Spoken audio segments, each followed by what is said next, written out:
Well, welcome in, friends.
What's up, my friends? What's up? It's very quiet in the morning today. It's Friday morning of a long weekend here in Canada. Do you guys have the civic long weekend in the States? I'm pretty sure you do. Pretty sure there's something this weekend. This Monday's a holiday. Welcome in. Friends, I just saw... Actually, I should start by pointing out... Excuse me. Should have warmed my vocal cords up. That there is 3 or 4 new polls on my community wall, if you go check that out, where my posts are on my channel.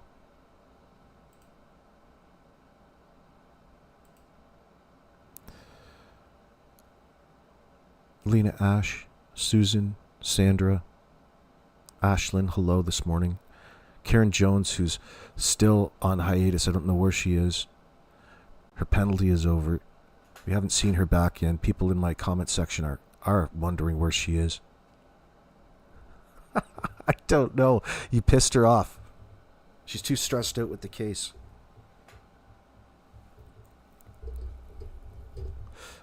What's up, Anne-Marie? Listen, guys, I was motivated this morning after listening to a channel that is just growing at this point in time. It's at 5,500 subscribers. But I tell you one thing. Oh my God. Her analysis was so good. It was absolutely on point, and she must have caught me at like just the right time. Like, it excited me. I was so intellectually intrigued, and I never get that, especially from another true crime creator here on YouTube. We got to check it out, all right? But I'm going to give you the full breakdown about what it was all about, just so that you hear me and I'm not just stealing your content. But I shared one of her videos, but it got me looking at 2 or 3, and I could actually do a few videos based off of the things that she said, which is a great start, especially when you're building a big iceberg like this on YouTube when it comes to these tragic cases. And the reason that she's on point is she knows exactly what she's talking about in a way that has nothing to do with psychics, nothing to do with tarot, everything to do with the scientific analysis of it, and then some. More opinion, and she's so on point. You'll get what I'm saying. And she's Australian too. She's Australian, which is surprising because I don't know. That's just you don't get exposure to so many Australians here on YouTube necessarily, but we got an in. Tammy Burke, hello everyone. Maybe she has a different name. What are you talking about, girl?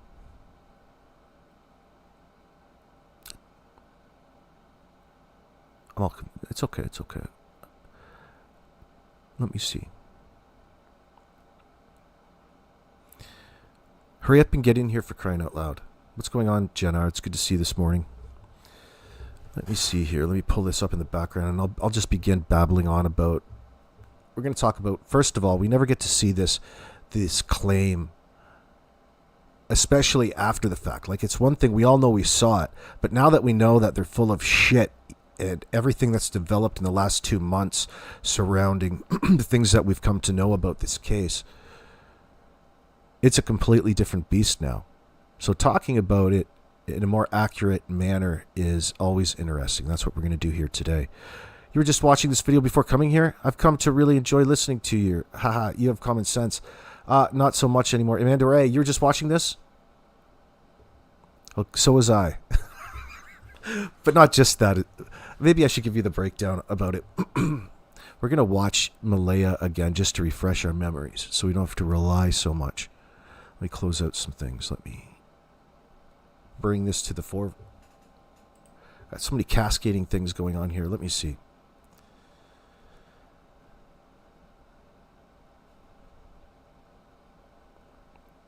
Talking about some things, forensic psychology, and this channel have a lot in common. Let me see here. I've got so much up open. You'll have to give me just 1 minute to go back up. I was summarizing her statements on Jannie's true feelings towards the children. That'll be later on in the show if we even get to that yet. If not, we'll get that. We'll get it in that stream later on tonight. Because I got a feeling this is going to be a long one because there's so much to talk about. You don't need to advertise that the kids are missing, and please, we've got to go live and say all of the rhetoric once again in this circumstance. Fuck that. No. We don't need to do that. Let's see. Not Jannie's relationship. We want Malaya's statements.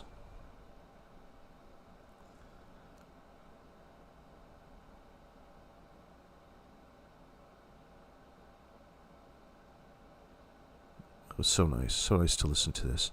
Nietzsche is an interesting individual, obviously cultured. So this particular stream of hers from Nietzsche True Crime, and I'll share the link in the comment section. You can also get it on my community wall. I'll even put it in live chat in a little bit. So the analysis of the interview with Malaya Brooks, and she's talking about the initial one and the only one that she gave in front of the camera, who is the mother of missing children Jack and Lily Sullivan, focusing on her behavior and statements during the interview. So this little analysis, likely presented by a body language or deception expert, it's Nietzsche, scrutinizes Malaya's narrative for signs of deception, particularly in the context of the children's disappearance on May 2nd. This is coming from Nova Scotia. of course, in Canada. Below, let me see. I'll scroll down. Do I need to do the case background? So, not necessarily right at this moment. She talks about the lack of emotional distress. Nietzsche said the first standout for her at this point in the interview is that she's no longer showing any signs of distress. She doesn't appear to be upset anymore. The lack of emotional reaction to Nietzsche suggests that this is just that, a story, and it's not truthful. So Nietzsche notes that Malaya's lack of emotional distress during in the narrative phase of the interview is a significant indicator of deception. A mother whose children are missing would typically display ongoing distress, for example, tears and anxiety, but Malaya's calm demeanor suggests she is reciting a rehearsed story rather than reliving a traumatic event. Ooh, that's so powerful. This aligns with prior criticisms. For example, up in Justin's live stream that we talked about the other day. I've got it here in front of me as well in comparison, because it compares her most recent statements in that sense when he was going through them the other day. Malaya's silence and minimal emotional engagement, which fueled public distrust. So Justin's live stream, it aligns with Justin's critique of it, is what it's saying. The absence of expected emotional cues undermines Malaya's credibility, as Malaya's credibility as genuine grief would likely manifest visibly, especially on camera. This supports the analyst's conclusion that her account is not a reflection of real events. Nietzsche is getting the nod. So something that I haven't noticed before, because there's been so much bullshit to talk about, but this is so... We're going to have a look at that today as soon as we take a look at this clip. So Nietzsche talks about Malaya shaking her head a lot throughout this interview. I never noticed that, but particularly so during the narrative phase of the interview while she's telling the story. When she says, quote, "We weren't aware of it at the time," the way she shook her head was kind of a bit crooked. And I don't know if that is a bit like other body language stuff, and she was showing some sort of contempt towards somebody. Daniel, perhaps. Like, why would you all have to rearrange your story in the moment if it wasn't already rehearsed, right? The only stress she's under is trying to get that story straight in the moment. She's so busted. This is bad. Oh my gosh. So Nietzsche highlights Malaya's head shaking as a nonverbal cue of deception, particularly when she claims ignorance of the children being outside. That's timestamp 147. The crooked head shake suggests possible contempt, potentially towards Daniel or another party. For example, Jannie, who's referenced at 228. Okay, we'll check that out. Indicating underlying tension or knowledge she's withholding. The closing of her eyes when referring to Daniel as her partner further suggests discomfort or disassociation. Ching ching, both of them, reinforcing her strained relationship with him. Yeah, she just broke up and took off moments later, remember. That's a fact of the case. But why that particular moment, I don't know. Seems rather circumstantial, we'll call it at this point in time. Boy, that seems circumstantial. That's evidence. Oh, shit. That was good. So, can we take that up to a certain point? Let's go to the 2-minute mark of this. So we talked about the body language indicators. There's lots more here. There's lots more. She does really long, really in-depth videos. I like this, Nietzsche. She's all right. So I encourage you all to go over and subscribe and listen and take it in and suck it in. So let's have a look at this. It's just a short little clip anyway in all this. Just get out that sliding door and we can't hear it when it opens. And they were outside playing, but we weren't aware of it at the time. And the next thing we knew, it was quiet. and we get up and I tell him, my partner, Daniel, I tell him, do you hear the kids? And he says, no. And we get up instantly. We're looking outside. We're looking everywhere, yelling for them. And I instantly just call 911. I just had the instinct I needed to call. So the first standout for me at this point in the interview... So, hold on. It's only coming through one headphone on my head. Hold on.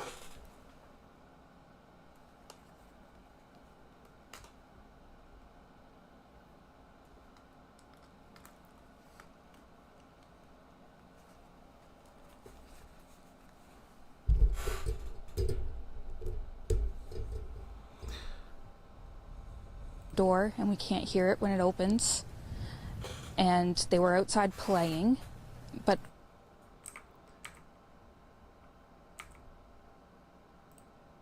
it's not something that... Oh, do you know what, dude? She psyched me out. She tripped me right out.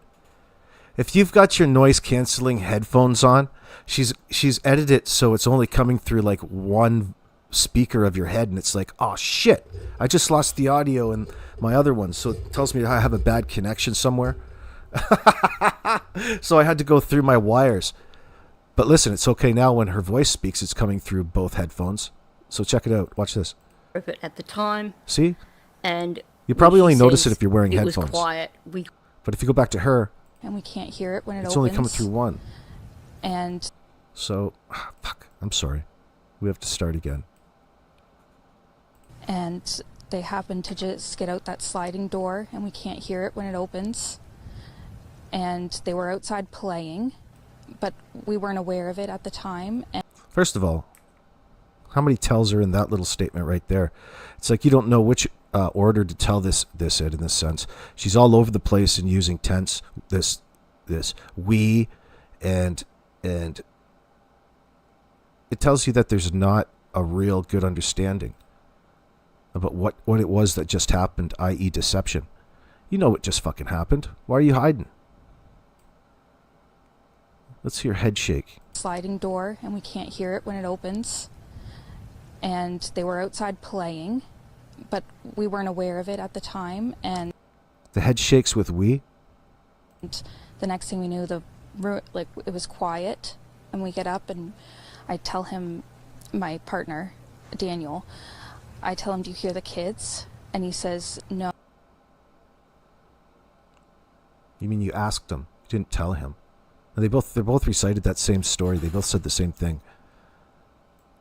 I said, did you hear the kids? This story is such a brutal thing. All of a sudden, it's just you can't put it on the victims any more than this, can you? Those kids did something. They walked out the door and we can't find them. That's such nonsense. No, and we get up instantly. The fact that they want you to believe such a goofy tale tells you that they have to be responsible for doing the worst in order to desperately cover up with such a superficial story. Let's see here. The next thing we knew, it was quiet, and we get up and I tell. Fuck, that's a dead giveaway. Since all of a sudden, so you're cognitive of the kids out there, you hear them, you're cognizant of them, then you're not, because you're the one drifting in and out of some sort of haze. Sleep, you call it? You weren't sleeping. Don't be stupid. Then you heard silence. 20 minutes passed and you called the RCMP out of instinct. Can you believe this? Out of instinct, I just called the cops on myself. I don't think I've ever even heard a worse story ever than this. This is the worst story ever. This is even worse than Candace Bly's story. Although she left it up to 2 minutes, 120 seconds, we got it out of her. My partner, Daniel, I tell him, do you hear the kids? And he says, no. And we get up instantly. We're looking outside. We're looking everywhere, yelling for them. And I instantly just call 911. I just had the instinct I needed to call. Isn't that funny that she uses that word instinct like a motherly instinct in that sense? So the first standout for me... I don't know. What are you saying in my chat? Let me get back here. Amanda Ray, let's hear you. Malaya knew her kids were dead. Absolutely, KD. Especially when you watch this now. You know what she's shitting her pants about. Absolutely, it was scripted. She can't even get the script right. It's a script from her partner, Daniel. You sound like a goddamn robot right there. Daniel, my partner, Daniel, whom I'm about to leave in about 20 minutes. After I tell the RCMP that I don't, allegedly that I feel so safe in this place. God knows if that ever happened. Who cares if it did? Your actions speak everything in the circumstance. Infamous Kim agrees with that, I'm sure. Silence is golden. However, in this case, it speaks volumes. Yeah, especially when it comes time to talking about the case in a more contextual manner. Where's the beef? Malaya doesn't give a rat's backside her kids are missing. Seriously. Absolutely. Doesn't that blow your mind in this sense? It really makes you wonder how long she's been disassociated from her children in that sense. It's scary to think about that. The system didn't fail these children. Her parents did. She talks in a list form when telling her bogus story, like checking it off like a to-do list. That's just like Jannie did the other day in those leaked audio files, where she wasn't accepting any more Facebook friend requests. I'm maxed out, topped out. I just can't talk to all of these people who want my information. Identical to these parents who unalived their adopted kids, Orna Norson. Yeah, Trizelle and Jacqueline, you're talking about, Amanda, right? Absolutely.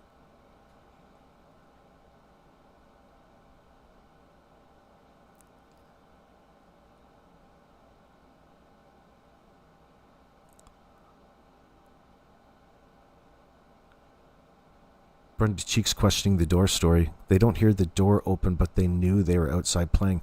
Yeah, why would it matter if the door was open or not?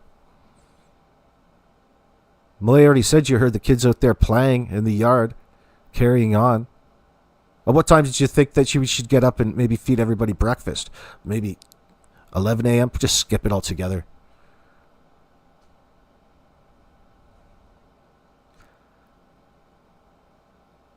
Mind you, when you're a tweaker, food is the last thing on your mind. You don't think about food. It's a great diet plan.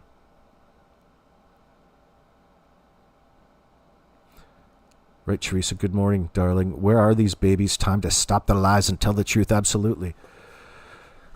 So, yeah, I get I'll have a boo at it. Let me continue to read what she was breaking down. You're going to like it. Hold on. Excuse me. Where did I put it?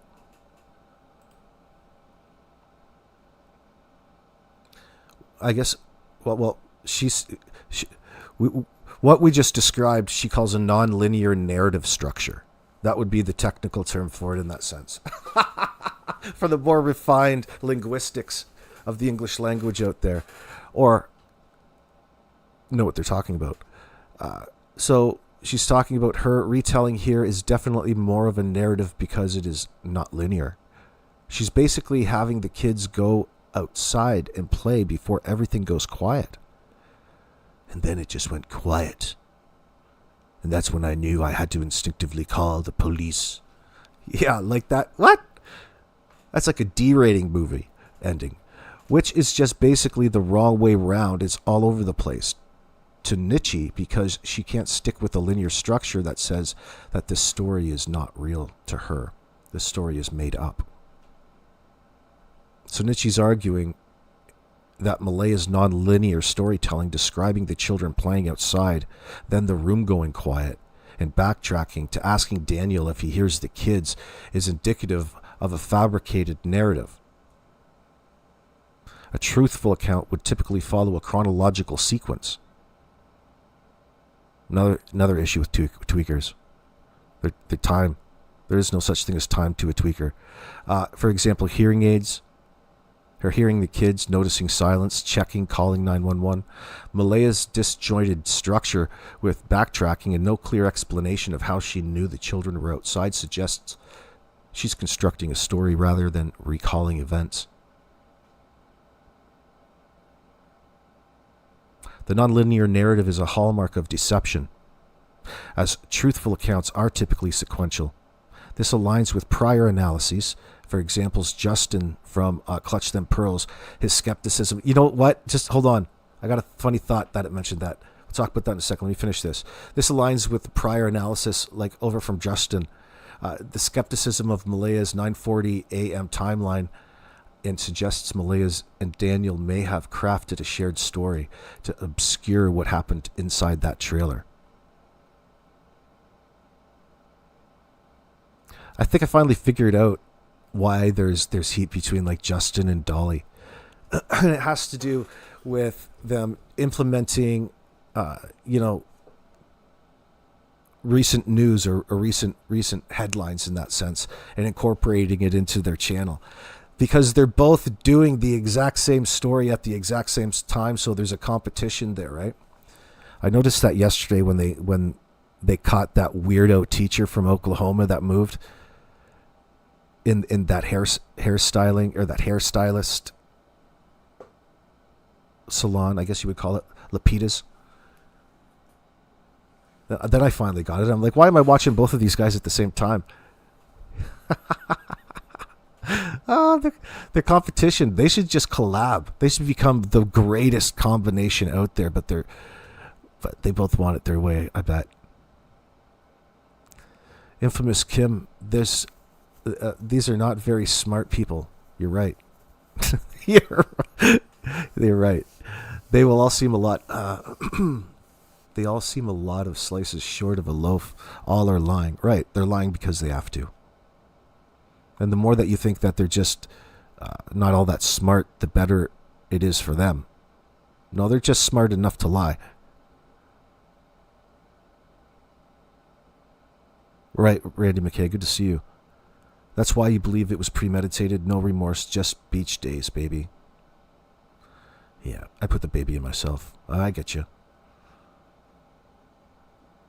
Hello, Karen. Tammy Burke, good to see you. Randy, let me see here. I instinctively called the 9... I just had an instinct to call 911. That above everything says to me, what the fuck is with them? These tweakers want to make it look like they're just doing everything by the book that you need to do in the circumstance, but at the same time not actually doing it. We see that quite often. Oh, shit. Yeah, Sweet Tea, good to see you this morning. You think that would be a good idea, that collaboration? I don't know about that. It'd be like The Odd Couple, but it would be funny. But at least, because Dolly does a good job roasting Justin in that sense, they could work well with each other. It would be funny to see them too. But you never know. Maybe they're scorned lovers there. Maybe they were together and then they broke up. I don't know. I don't know the inside details. Yeah, life seems to be a beach for Malaya. What about her psychic friend with the pink hair? Malaya's spokesman. Malaya's manager. My manager's a psychic. Holy fuck. Hello, Daphne. Oh, dear. Oh, dear. I'm sorry I'm laughing about this so much. It's just, when you do break it apart, it's just another lie. And it's a trick because you see how gullible people can be and are and how they bilk and abuse the system. And wouldn't you know it? They check all of those boxes. Oh, dear. Let me see. Let me see.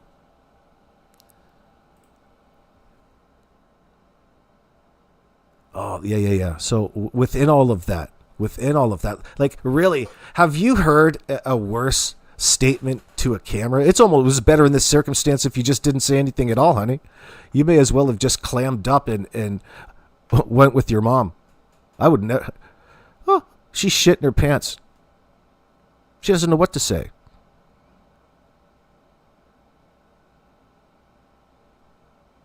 And no emotion. That's big in this circumstance. That's really big, isn't it?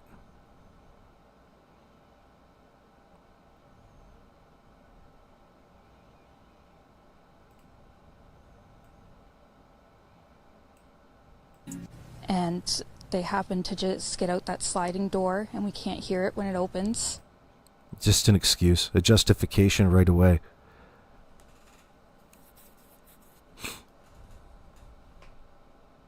First of all, think about how it is that she's approaching the camera. She's coming to you with the excuse before we even know what's going on. Like usually if your kids would have just wandered away, God forbid, in that circumstance.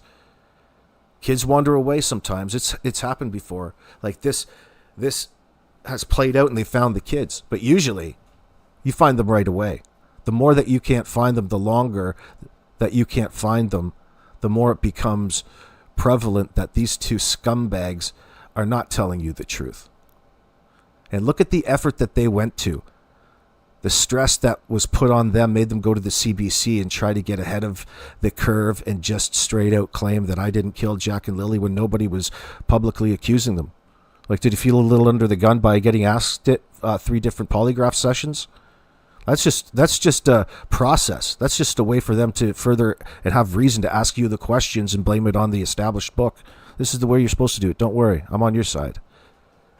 These guys are so fucking dumb in the first. Like, the fact that you're building the case against you out here on social media, this is going to write Canadian case law in this circumstance. You would have to expect.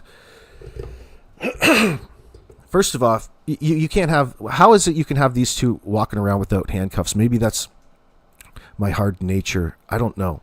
It's just I can't get away with from that thought. It's my own biases I've built up probably is what I'm reacting to. And all other signs, it seems like when you further analyze the questions that you can come up with, like why haven't the RCMP done this, it's too general because you know the answers to this. You know how they were going to have to go through the process and deal with these ass clowns. Because, in fact, they are lying. But it's not all for naught. They're just trying to get away with what so many have tried to get away with before. The fact that it is so out here in the public at this point is a good thing for justice coming to those children rather than it all happen and nobody even heard of it. Could you imagine? That's how close we were to these kids falling through the cracks. They haven't fallen through the cracks yet. Think about all the shit that goes on that we don't hear about in comparison to what you would think would normally constitute a headline. Like a shocking, catching headline, like something that is the worst of the worst. Even people want to naturally not talk about such things. Pretty soon, you find it affects you just by reading the news, and people get upset that way. So there's all kinds of reasons not to talk about them publicly. Why this one? Why this one is the fact that the lies are so in your face and out of place.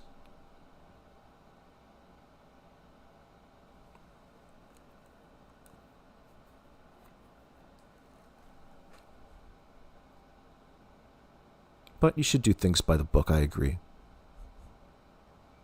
Because you can't, at this point, afford to botch your attempt or your play to prosecute these people. You have to do it and do it a certain way based off of the cards that you're given in that sense. The good news is they're not very good liars. That's not going to hold out. Someone in that circle is going to break based off of the nonsense that they say. Whether they break on the stand in front of a 12-man jury, the better. The better for us then, because when we got some better footage to watch, that would be fantastic. I can't wait till all of these interview tapes come out.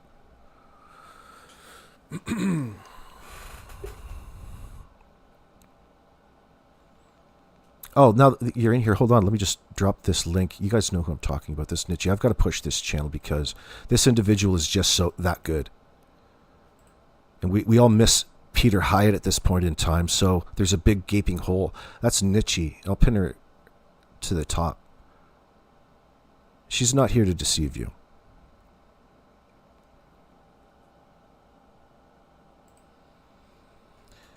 So she's talking about the over-explaining and the justification. This is from timestamp 533 of this particular video we're going to watch. It was a 14-minute 50 video this morning called More Red Flags in Malaya's narrative.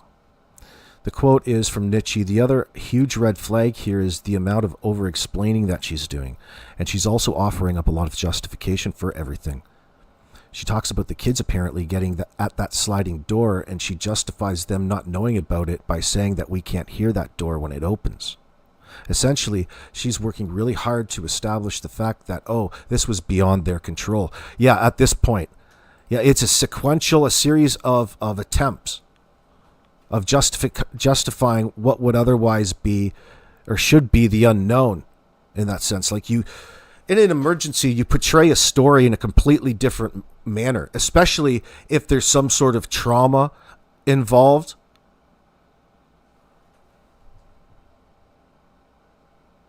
But not for her.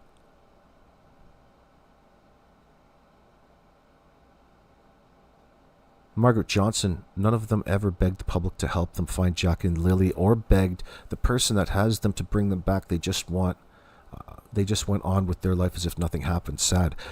As though, like, you know what the most craziest thing is from a viewer out here is that these people really want you to believe and think it's okay and be happy, thinking that their children just vanished and someday that they're going to return home. Like, quite literally.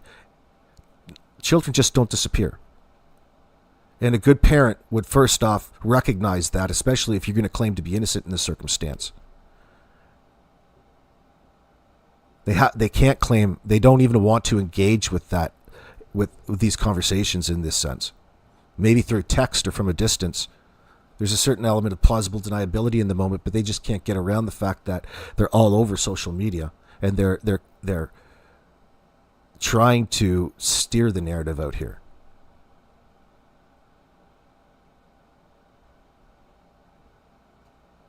You subbed up, PC Proud, good for you. Slim Pickens, yeah, I can't wait till those body cams come out just to see the look. Oh, we're going to go frame by frame. At that time, we're so far ahead of the game out here, ahead of the curve. Oh my God. There's so many fantastic people out there that are watching this. It's not going to be able to slip through, and something's going to happen. The pressure is going to make a difference. People's pressure. And believe it or not, there's a certain element of pressure on them, whether they choose to admit it or not, by the shit that they say. People, like, they didn't intend for people not to believe the shit that they were saying at any one time. It shows that they're really taking some high risks, some stupid risks at this point in time. Not expecting or really caring to give you any evidence for the early things that they said, but somehow putting themselves in a place of knowledge over everybody else. That's awfully suspicious. Under the guise in the belief that it's not going to work against them in the court of law. No, this is exactly the types of things that help convince a jury that you are also lying and deceiving the public and the RCMP in the moment. The same time your children have just magically vanished. That those 12 people on the jury know that children just don't disappear, son. But here you guys are thinking that's just a fantastic story. You guys will be cursing each other and have all the reason in the world to be mad at each other at this point in time for coming up with such a stupid, fucking, cockamamie, nonsensical story. So what sort of desperate act forced you into that position in the first place is my question.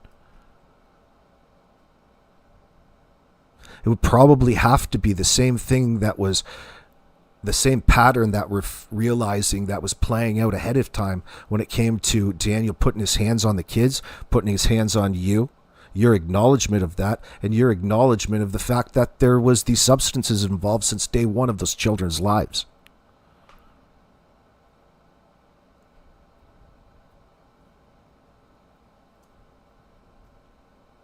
You know It's all denial until they nicely admit to these things and add a trailer onto it. Well, what's the next thing that we're going? What's the next series of things that we find out are they going to have to nicely admit to at that point in time? We'll slowly get the information. We've been getting there slowly, haven't we? Slow growth, frustrating, but we've been getting there.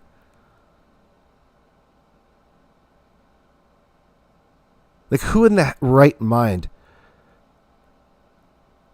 has the need to get in front of the CBC and straight up tell you that he didn't kill Jack and Lily unless you really actually did kill Jack and Lily? Like, that thought wouldn't even cross your mind if you didn't have a culpable bone in your body. It wouldn't even occur to you to further try to build this narrative about... They did a good job making you explain yourself, though. I think that's funny. Like, and expose your flawed logic in the sense. No, I'm not a suspect. You're making all these claims, but that's going against the rule of things here. Yeah, you're a suspect, son. You're an absolute suspect at this point. You're lucky. That's all you are. I wonder how they're going to wrap this up with these kids. Amanda Graham, plug addiction does strange things to people. Yeah, you're right. You said plus. You meant plus. I think I have to apologize to Lori last night. I think I confused what she had to say it before I got off. I thought she was trolling me with a statement, but I don't think that she was. I got what she was trying to say. But there were more.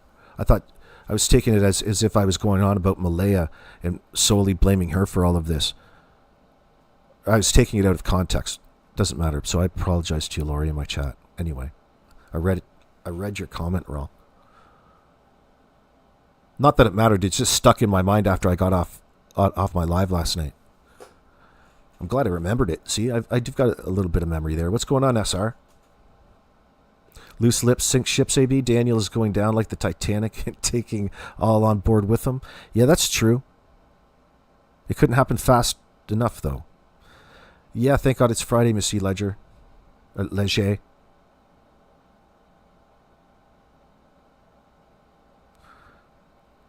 I think they drugged them and disposed of them while they were still breathing. Possibly, Randy. Like, how morbid... It has to be the worst. It has to be the worst of the worst. None of this talk of accident. Like, they were... maybe Daniel was poisoning them in other ways of a way to control their behavior. I don't know about that.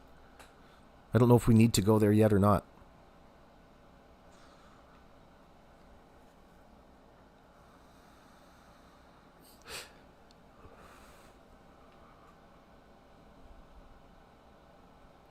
I'm the only one that said your name correctly? I told you it was French. I could see the little accent aigu above. I think it's an accent aigu. See, I took French in school. My teacher's name was Miss Leger. Anyway, that was way back in the 80s. Anyway, Daniel's children are all alive. Malaya locks his kids in a room with Daniel. Yeah.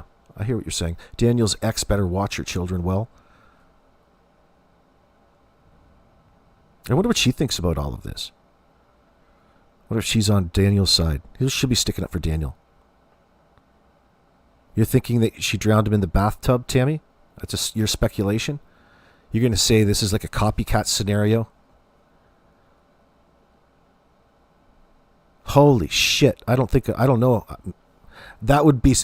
I don't know. I don't know. I mean, probably having... I don't know. I think it's probably a lot more to do with Daniel. Because we're seeing that play out. We're hearing word on the street from guys like Wade about the physicality inside the home and the violence inside the home. And why wouldn't that have just escalated to something before we have to go a little farther out the box and say that she's all of a sudden turned into this individual and she's... I guess, I mean...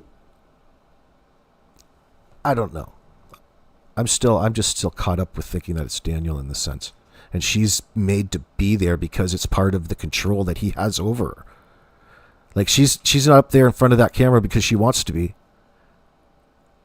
Want to know how I know that?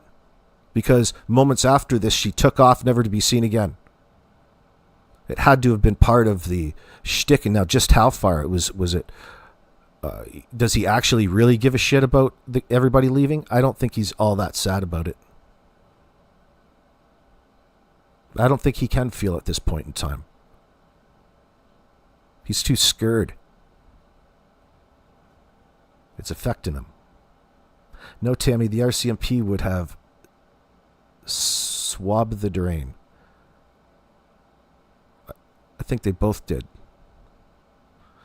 Yeah, I'm surprised, because think about if it was something that Malaya could completely blame on Daniel, she would have less of a reason to maintain this facade. That's my only problem with blaming it on just Daniel. Like, it's got to be worse than that. And if it was an outside party to all of this, there's no excuse and there's no reason to be lying. Okay? There's no reason to be lying, even if they're already admitting bare negligence. You know, a little bit of investigating into it will probably exploit that. But that's still a cover for the real truth that's behind it. When you incorporate that substance, you know, the sky's the limit. It could be anything, and it probably is the worst because of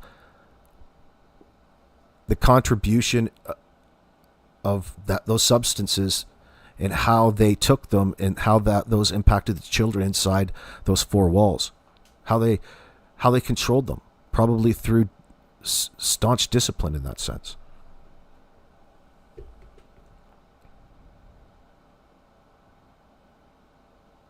Well, no matter what, you can still blame it on the rugs because it was a major factor and influence as to why those kids are missing in the first place. Now, that's besides the point. That's just one of the factors that go along with the heinousness of this situation. But it still comes down to the people taking those rugs in the first place. They just didn't automatically get into the stash and all hell broke loose. No, it's not like that. It came from the hand of either one parent or both parents. And I think that this scumbag, Malaya, had a lot more resentment to her own children. And that's going to be a big surprise to us the more that time goes on. You can see that she's already detached from her children and she's not too upset about it. We can see that she's not too sad about the situation as a whole. She wants you to think that she is, but that's about it.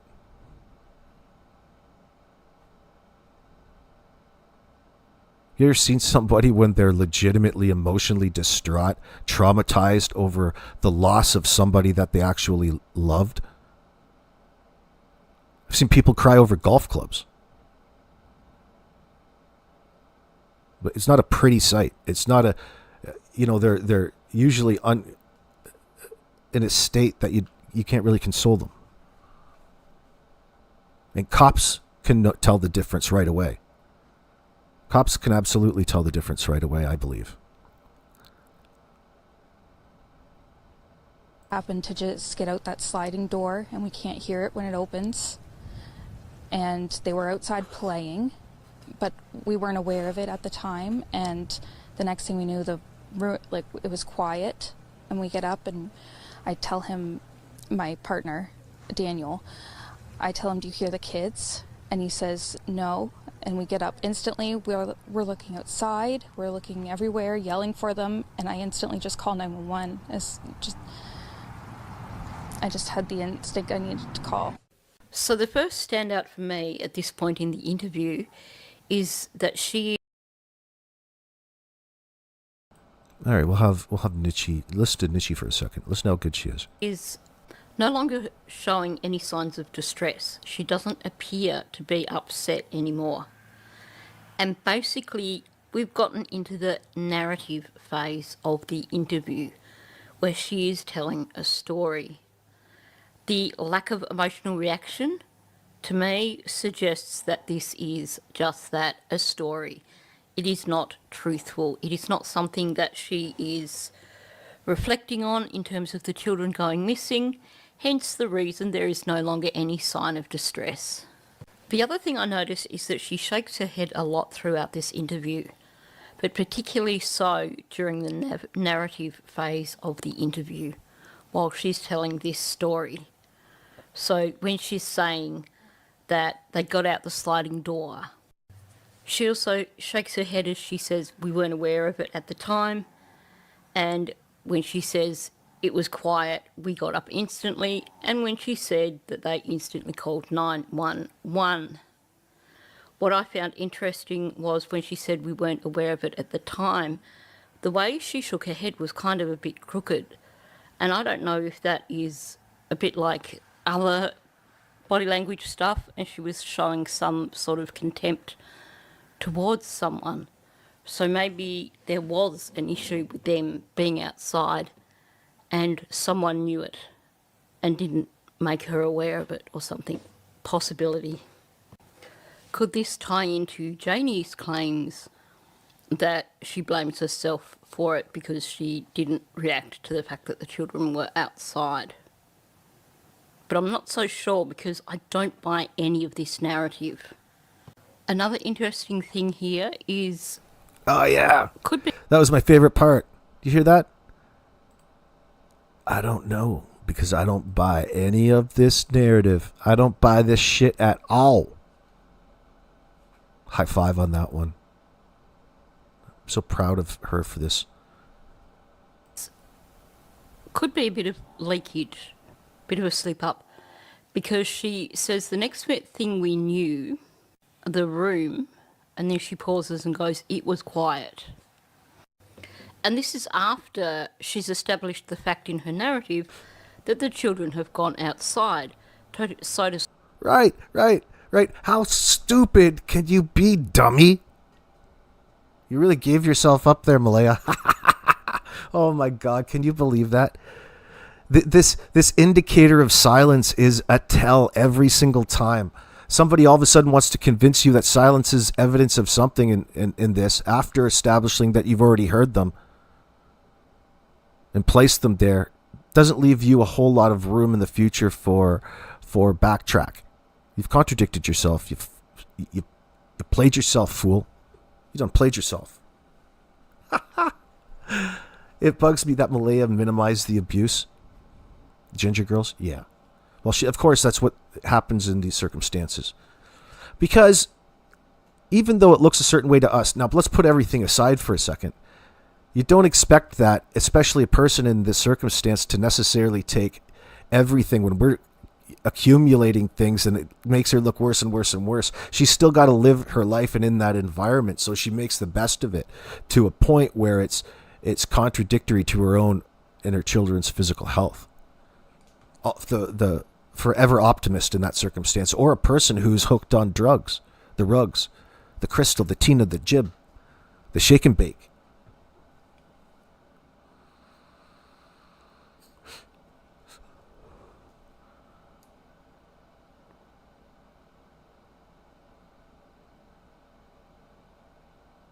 Missy Leger. That's a good for a Hollywood scene, but that's too far out the box at this point for us. You don't have to, unless, like, I understand what you're saying, and I kind of agree to there could be an element to this that they were trafficking themselves and had access to a network perhaps, but the evidence hasn't driven us to that point yet. You don't have to get much farther than the bullshit narrative and the lies from the parents. And at some point you're going to find out just enough to hold them and catch them in a lie in an interview setting. We haven't had the need to go there yet. Let's have them explain that to us if it is true.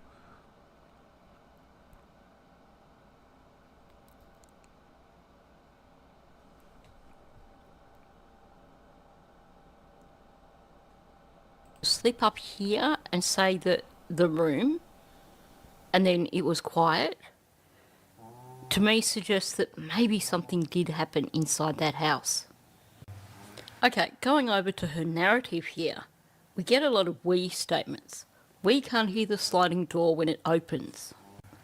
We weren't aware. That's the reason it probably keeps coming up, because it was the only part to them who were trying to get away with it that was affecting them, was that the kids really are gone now. They don't hear them anymore, so the silence really sticks out to them. Like, it's still a bit of a change, and you can see that in their faces. So the silence would have been profound, especially if you're trying to reach for something in your mind. But they're just using it in a way that makes them look suspicious. Aware of it at the time. To me, this is a huge red flag, because quite often you see this in made-up narratives where two people have basically sat down and went, this is the story we're going to tell. And because it is a made-up story, because it is a cooperative effort, they haven't really assigned roles for any of the story. So it comes out as, we did this, and we did this, and then we did this. That's exactly what we're hearing here.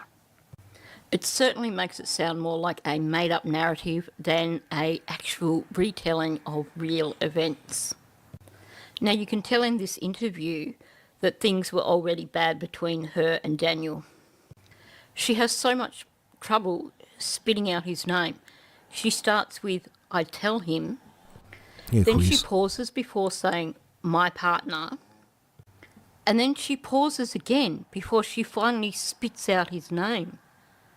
And even before she says his name, she takes this big intake of breath. You do get the impression that for her, at that point in time, the name Daniel is a dirty word. But not only that, straight after she says, I tell him, before she continues on with the finally giving it up who she's talking about, she kind of clenches her lips, but it's asymmetrical. She's already showing contempt before she's got anywhere near the point of mentioning his name. You may have noticed also that after referring to him as, Man, she's really picking up so many indicators from her. It's so amazing. She's such a fabulous observer. I'm so impressed. Every so often, somebody comes out of the true crime community that's impressive. And here's one, my friends. Because she's right.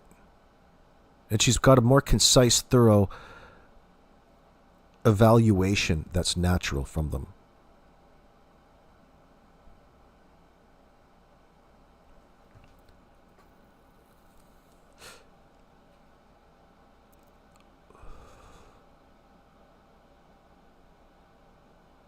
Esther, they're all holding on to their fairy stories and banking Lily and Jack won't be found, we believe. That's what they're going with, because I think they're probably forced into that being the best case scenario.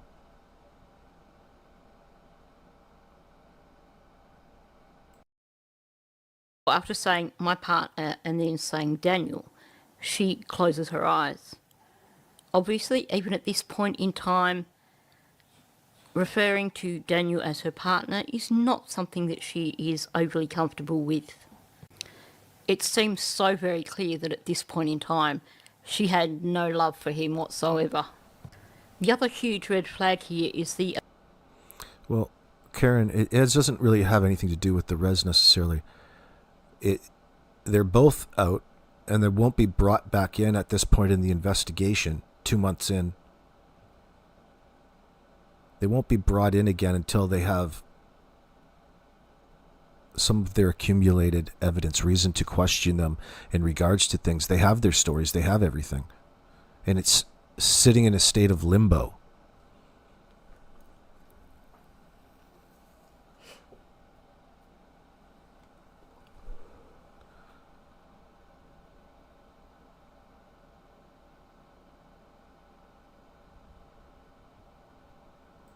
amount of over-explaining that she's doing. And she's also offering up a lot of justification for everything. If you're telling a truthful story, you tend not to need to over-explain. You tend not to need to justify. She talks about the kids apparently getting out that sliding door, and she justifies them not knowing about it by saying, we can't hear that door when it opens. So essentially it's like, this happened, it's not our fault because we can't hear the door. So the justification to make sure that the listener knows that they're not guilty of anything. Essentially, she's working really hard to establish the fact that, oh, this was beyond their control. If you're going to blame anyone, blame the children. She's working really hard to establish the fact that, oh, this was beyond their control. If you're going to blame anyone, blame the children. That aligns fairly well with what we've been coming up with over here, hasn't it? In our observations. And at every angle, you can see where they put blame essentially back onto the children at the end of everything, if not one another. But it hands off, usually, I'm not responsible here because usually the last time I was this irresponsible, it happened like this. Like as though you would rely on Jannie to tell you when the kids were outside or not at any point in time. What does that have to do with anything? Nothing. And that was an actual answer. You get the feeling Malaya was in this relationship with Daniel for one reason, the rugs. Her contempt is her money source for the rugs is gone. I think you're right.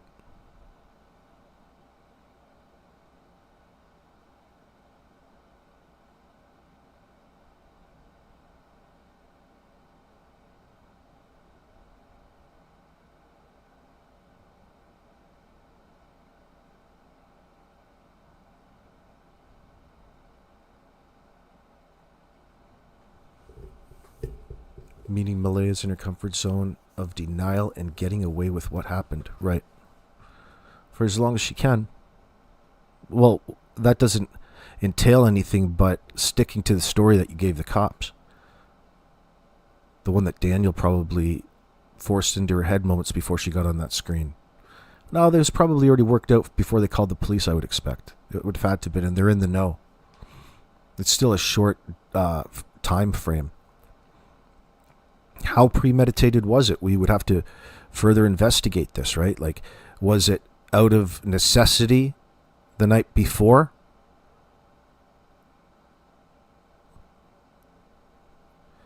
My guess is it had to have happened before 6:18 a.m. So something that happened that night before, after the kids were last seen.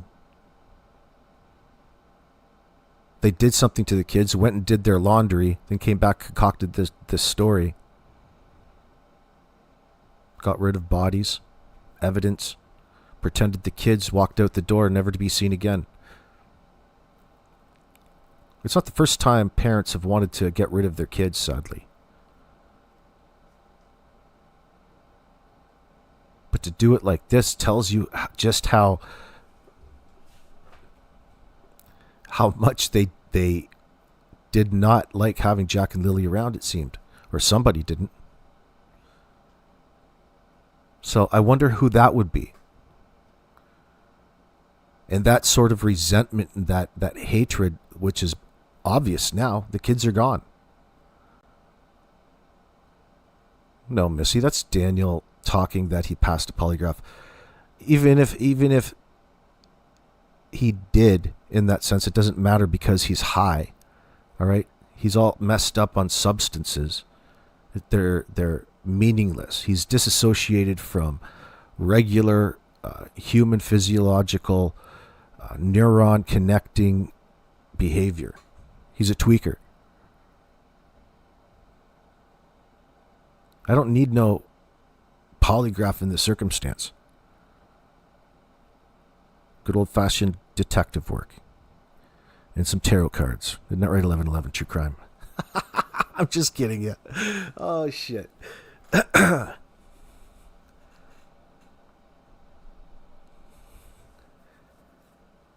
Didn't they get home late that night? Must have taken them a while to dispose of them. We don't know, Amanda Graham, because we can't trust one word that they say. That's a fact of this case at this point in time. And that's what's so confusing to people at this point in time, I think. That's what I see anyway, is that there's constantly people trying to figure out what's true and what's not. Well, first off, nothing's true other than Jack and Lily are missing.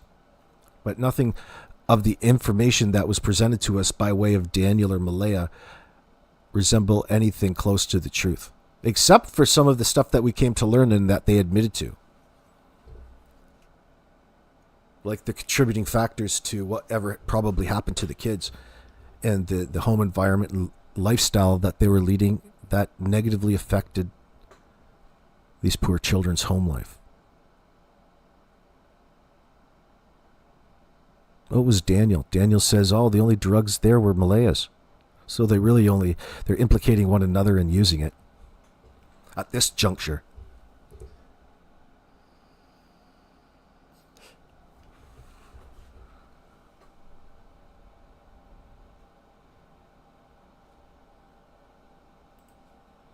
Let's see here.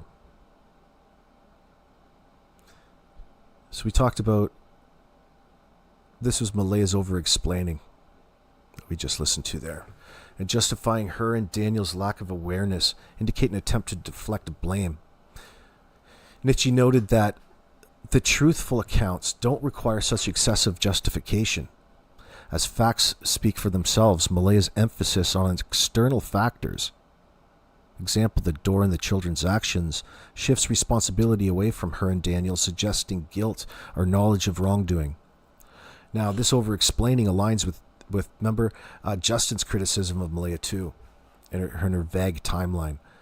Her failure to check in on the children supports the theory that Malaya is crafting a narrative to avoid accountability, possibly for neglect or complicity in a crime. I would say that's probably right. How could it not be? How could you not know? Guys, I don't know. I was sleeping. I don't know what was going on. I was sleeping. Everybody was sleeping, and they don't really actually know. So you can see how they all use the same excuse during this moment in time. That never happened. It's okay. You know how we explained it away? We tell them that we were sleeping. Well, that's going to be difficult when Malaya's in front of the camera telling you that you were listening to the kids playing outside. And then things just went quiet. Well, isn't that convenient?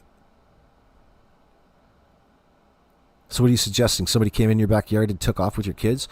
If that actually happened, yeah. But there would be a reason to issue an Amber Alert. And the fact that they didn't issue that Amber Alert would suggest that they were onto their bullshit right away. That's what I think. Now,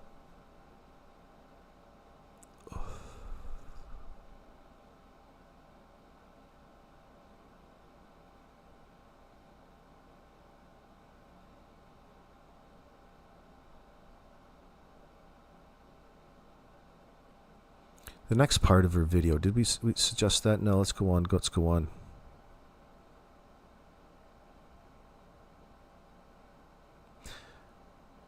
Timestamp 247, the narrative slip and contradictions. Another interesting thing here, says Nietzsche, is could be a bit of leakage, a bit of a slip up, because she says the next thing, we knew the room, and then she pauses and goes, it was quiet. And this is after she established the fact in her narrative that the children have gone outside. To Nietzsche, it suggests that maybe something did happen inside that house. So Malaya's pause after saying the room and correction to it was quiet is flagged as a potential slip, suggesting something occurred inside the trailer before the children were claimed to be outside. Nietzsche argues this contradicts her narrative of the children slipping out unnoticed. It does, doesn't it? As it implies she was aware of activity inside. The absolute claim that the children were playing outside, end quote, without evidence, example, no mention of seeing or hearing them, further suggests fabrication. So the slip aligns with our friend Justin's theory that the children didn't leave the trailer and that the incident occurred inside. It raises suspicion that Malaya and Daniel are concealing an event, possibly harm to the children inside the home.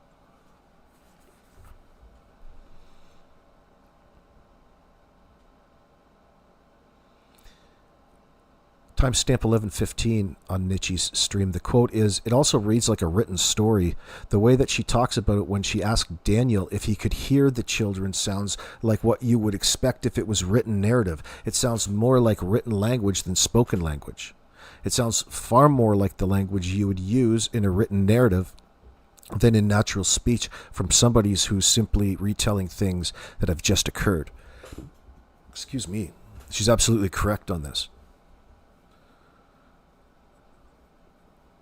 You can get that in the that's another way of talking about her mixing up the tense, past tense, current, future. Malaya's use of phrases like "I tell him" and "instantly" in structured dialogue, "Do you hear the kids? No," resembles a scripted story rather than spontaneous speech. The Nietzsche notes that natural retellings are conversational and less formal, while Malaya's language is dramatized as if it's designed to create tension.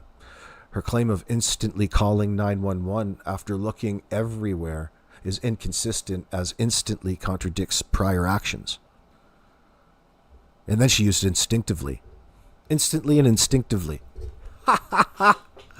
Your tweaker instinct? The narrative style suggests Malaya is reciting a rehearsed account, supporting the analyst's conclusion, that's Nietzsche, that it's complete utter bullshit at timestamp 1431. Oh, subscribe there. This aligns with Justin's view of Malaya's timeline as implausible, as indicative of a cover-up. And it's indicative of a cover-up, excuse me. I'm reading this from across the room. Too many eyes and lines in one place at one time.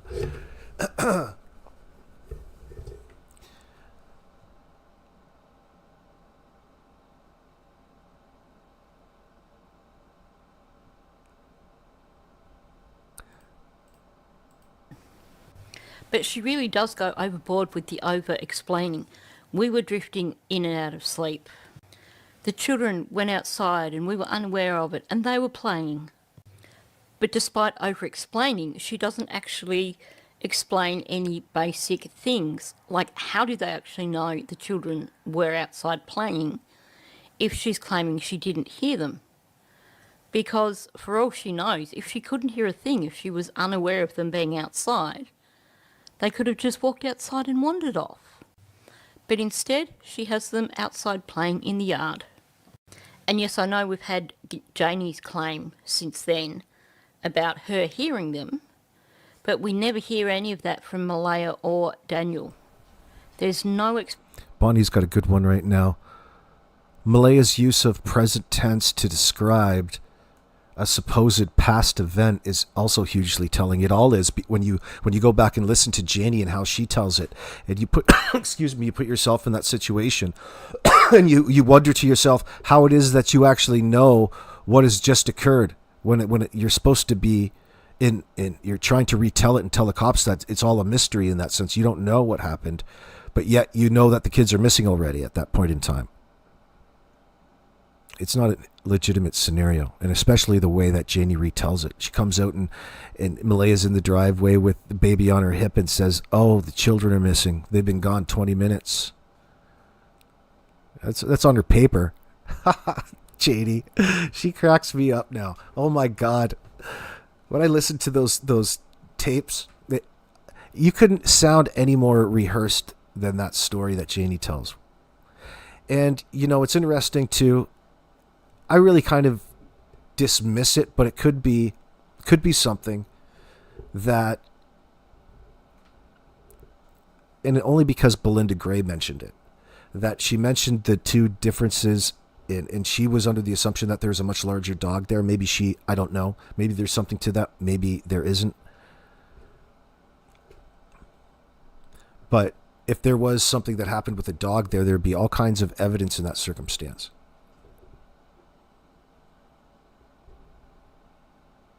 Well, you would think there would be.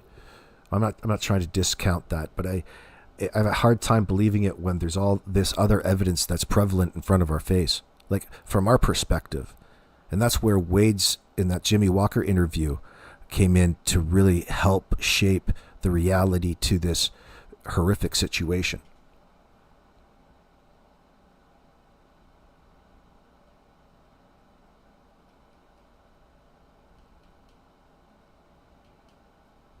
She sounds like the voice from Rocky and Bullwinkle. Which one?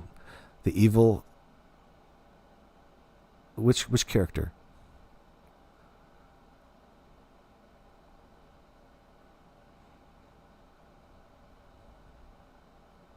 Jannie's script was being texted to her as she spoke it. Yeah, as she was eating McDonald's on that live script. They're probably messaging one another behind, telling you what to say. Oh, it's just so important we get this statement out. Oh, it's so horrible. You couldn't look any more disassociated from the kids. Not like we were expecting her to be grandmother of the year, but concerned for the situation as a whole. You would think that a genuine individual would have some sort of concern, and they are lacking of any sort of human emotion. I think why it's because they're overwhelmed by selfishness and contempt, and they're too busy putting blame back onto the kids in that sense, right? It's not to mention they're covering this up, so there's a whole lot of self-interest involved here.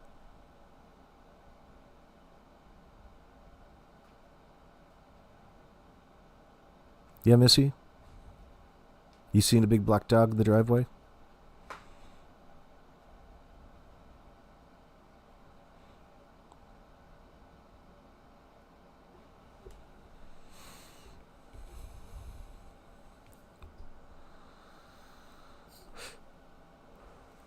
Yeah, I can believe her. I believe her. I believe her account, and she was questioning it, but I don't know whether or not it's necessarily applicable to the downfall of the kids, other than it contributed to, Jannie certainly focused on that, right? How the dogs didn't like the children in that sense. So it probably contributed to the growing resentment and the reason to interject yourself into a situation and get the kids to alter their behavior in some sort of way. Hey, everybody, let's take a time out and acknowledge our world-famous child sex offender, Rex Allen Fredrickson, in our live chat right now, Stagecraft Productions. Would you do the honors and time that son of a bitch out, please? We don't like chomos in here. Or any one of my... Sweet Tea, do you want to do the honors? Any one of my mods in here? We've got a chomo alert here, pedo alert. Rex here was a 40-some-year-old man when he put the moves on a girl on her birthday who was many years under the age of 17. She was, I don't want to tell you. I don't even want to get into it. Too young. Thank you very much. Now I go to his stream afterwards and listen to him complain. His craziness has gotten so bad he's stopped any sort of live chat, no comments on his videos, and he's over there shirtless and streaming to the world. It's just such a bizarre scenario. This dude is one bizarre character. That's Rex Allen Fredrickson. You can search him up anywhere and get his story. But his pastime is going around to these live chats and preying on people's sympathies in effort to make it look like he is not guilty of the crimes that he's done. He's been doing this for years upon years upon years. To the point it's comedic. It's not like I invite these people around necessarily, but you don't really have a whole lot of control over other people online in that sense. Oh, what a douchebag you are, Rex. Now he's got this lawsuit. He's spamming the local municipal government in Colorado and their legal defense team, trying to reach a settlement in this motion that he's coming forward with, this frivolous lawsuit, in order to try to get a payday. That's his other pastime. It's not going very well. I did read the communications yesterday, Rex, and he told you to pound sand.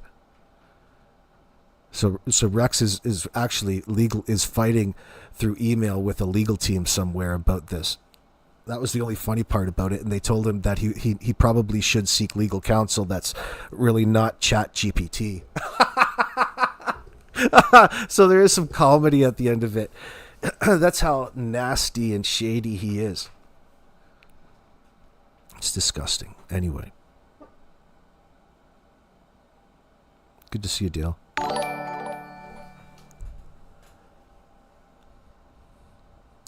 Let me continue on. I gotta get back on track here.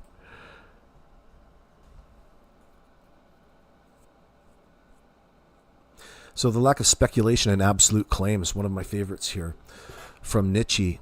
And I'll quote, she's talking in absolutes, meaning Malaya's statement. They know the children went outside, and they know the children were playing outside. But how do you know that?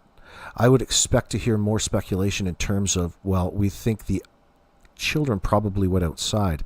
It's a complete, utter contradiction, and it's a huge red flag for Nietzsche with this particular story.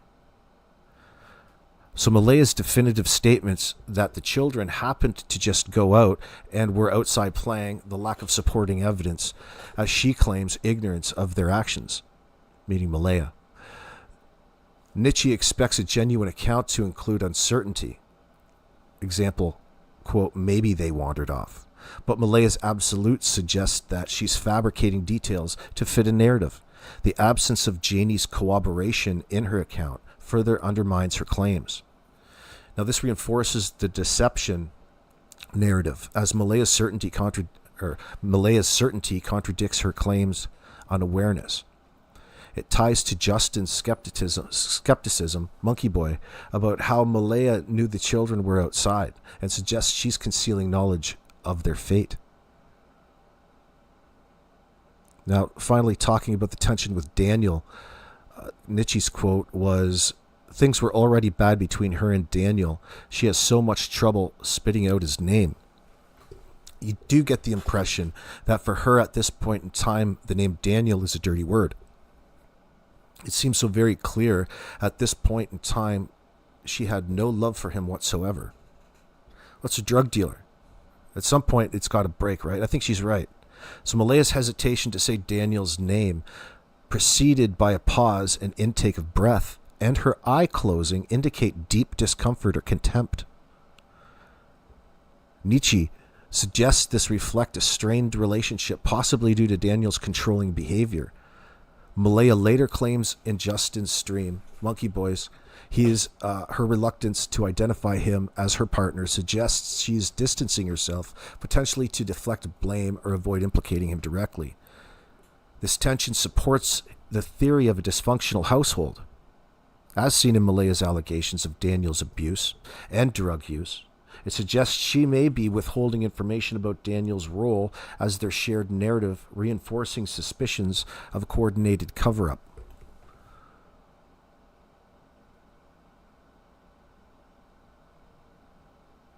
Explanation from them Let's hear it, as Nietzsche. to how they knew these children were out in the yard.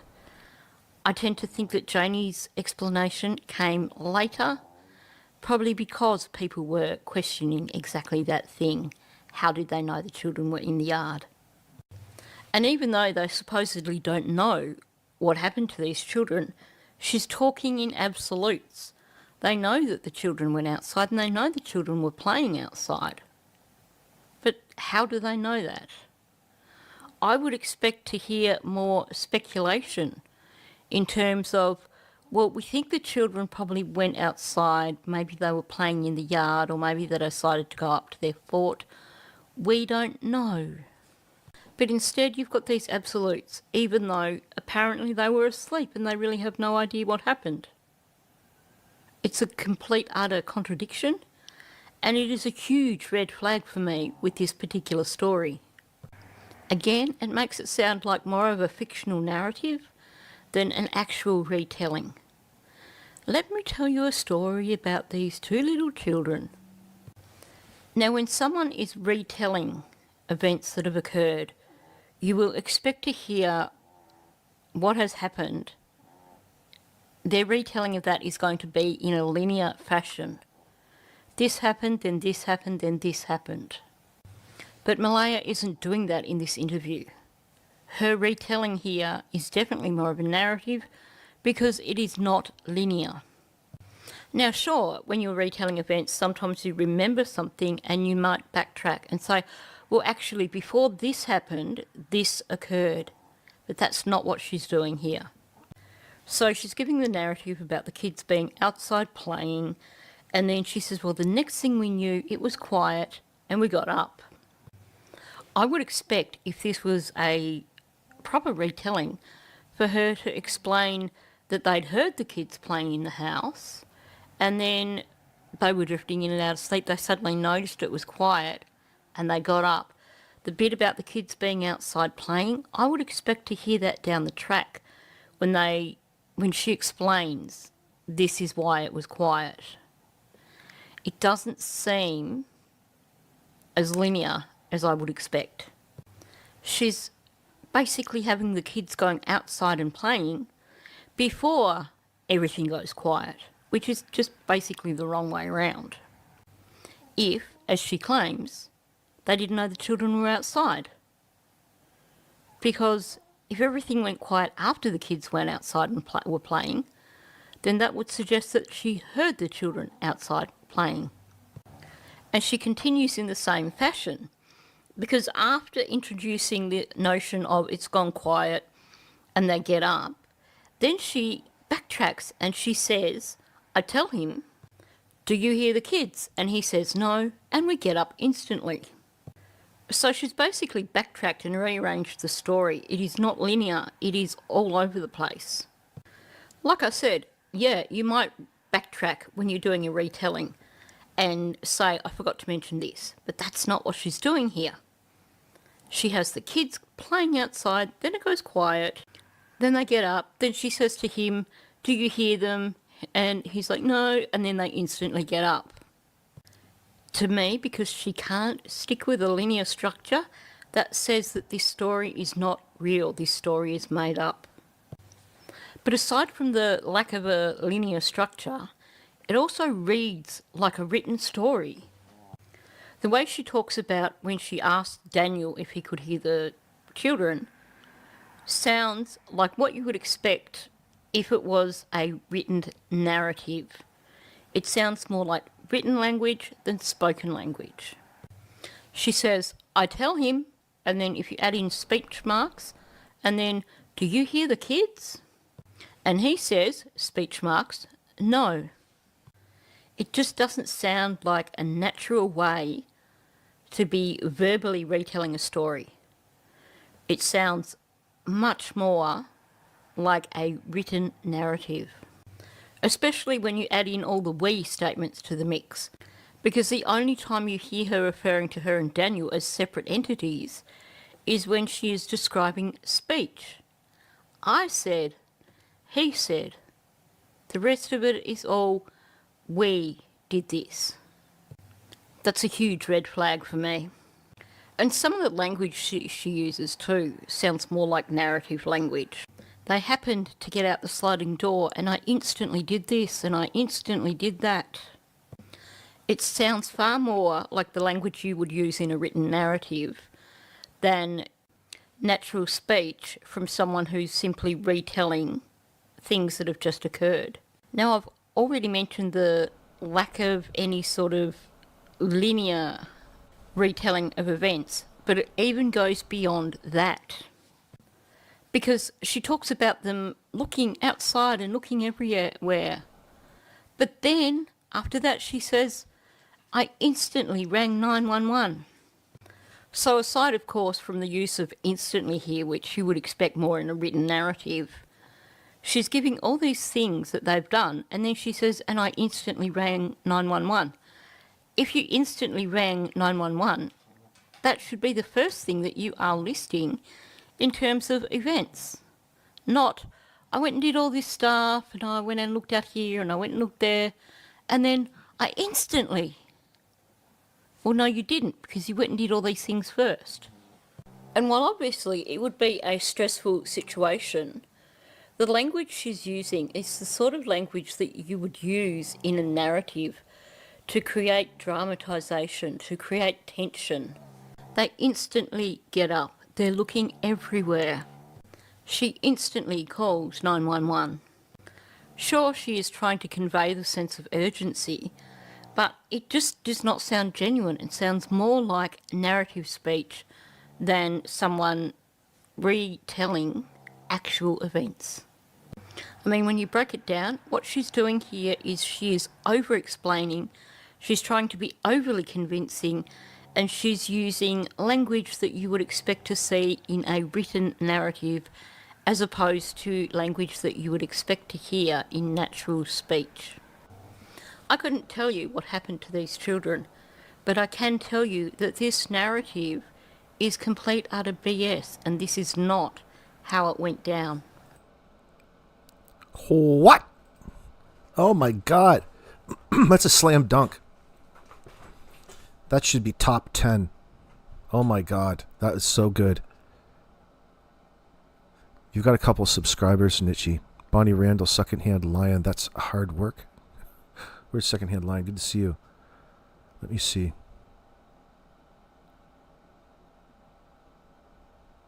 Oh, you don't need to feel lazy today. What chores are you doing?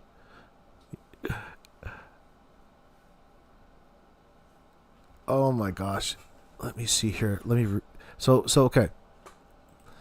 This was more red flags in Malaya's narrative that it's pinned to the top of live chat for those of you who are in here.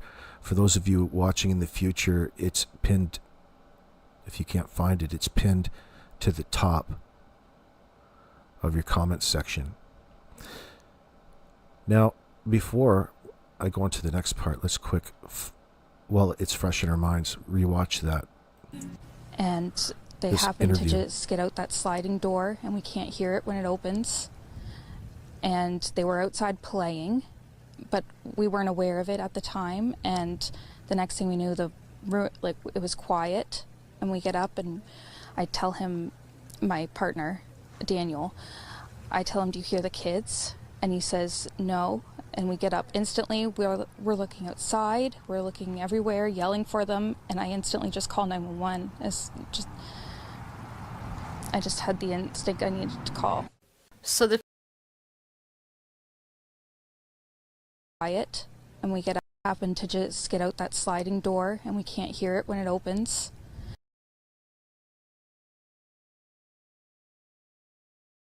Oh my God. So hard to listen to, isn't it? Getting used to being lied to. How did they not know at the time but know it now all of a sudden? Now you're on to it. Canadian veteran, welcome.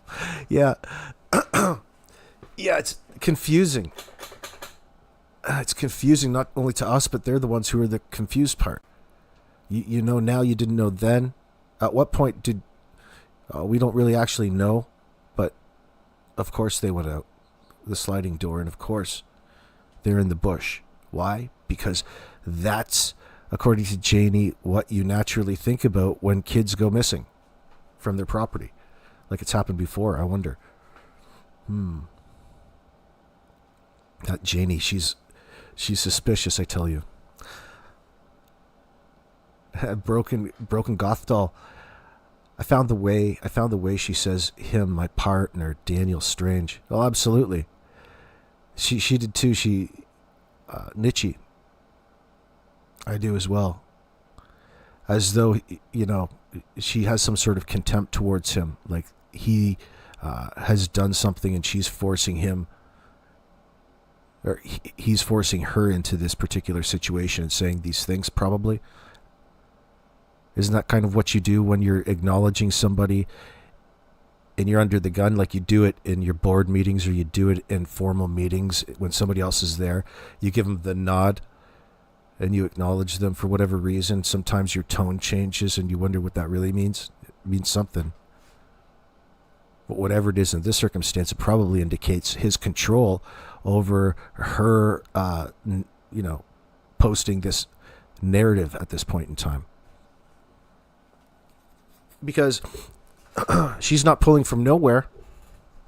And we're already suspicious of a premeditated situation here, so he would probably be the ringleader of that narrative if they're conspiring beforehand in that sense. And she's acknowledging it right there. I think that's another way of saying the same thing.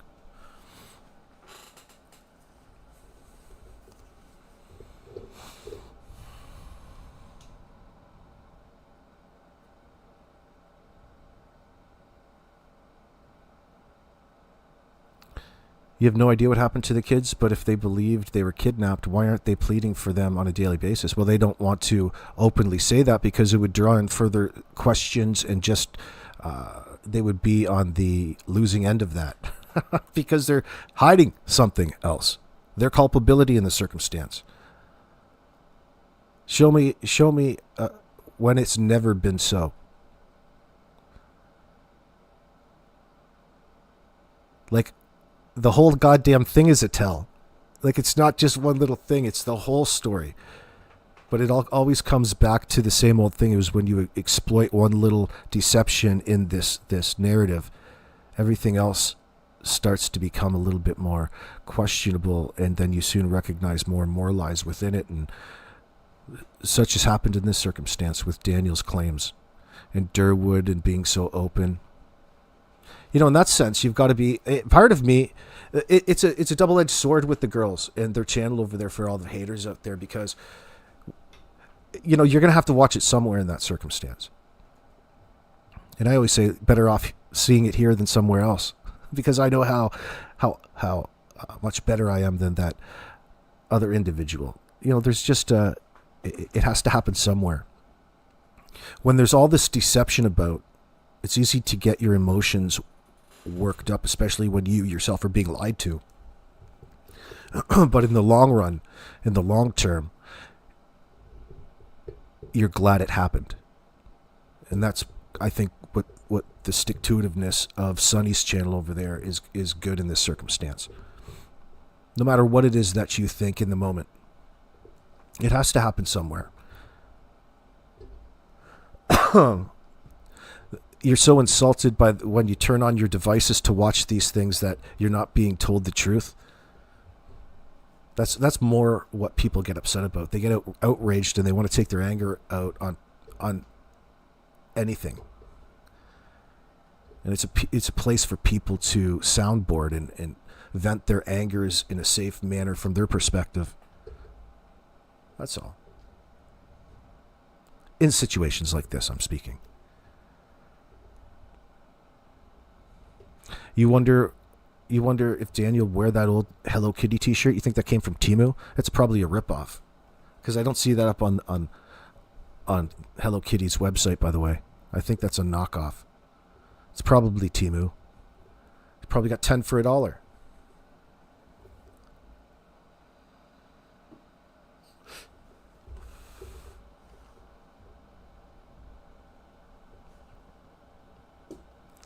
Their extended families need to back away from them. Let them stand on their own. No backing, and they will crumble. I think about that, Randy McLean. I think of these unpopular thoughts, like ones that I wouldn't necessarily share in front of this microphone. But I do wonder. It's got to be hard.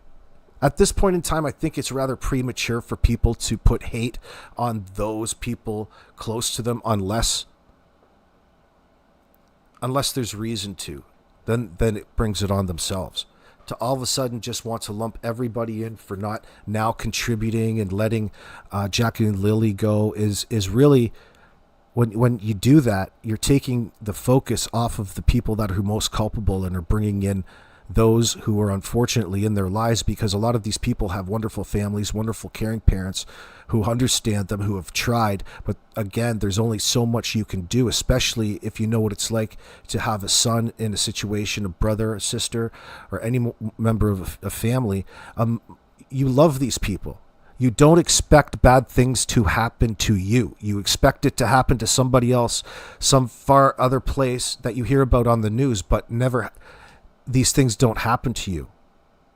You know, that's the denial that we all condition ourselves in life to a degree.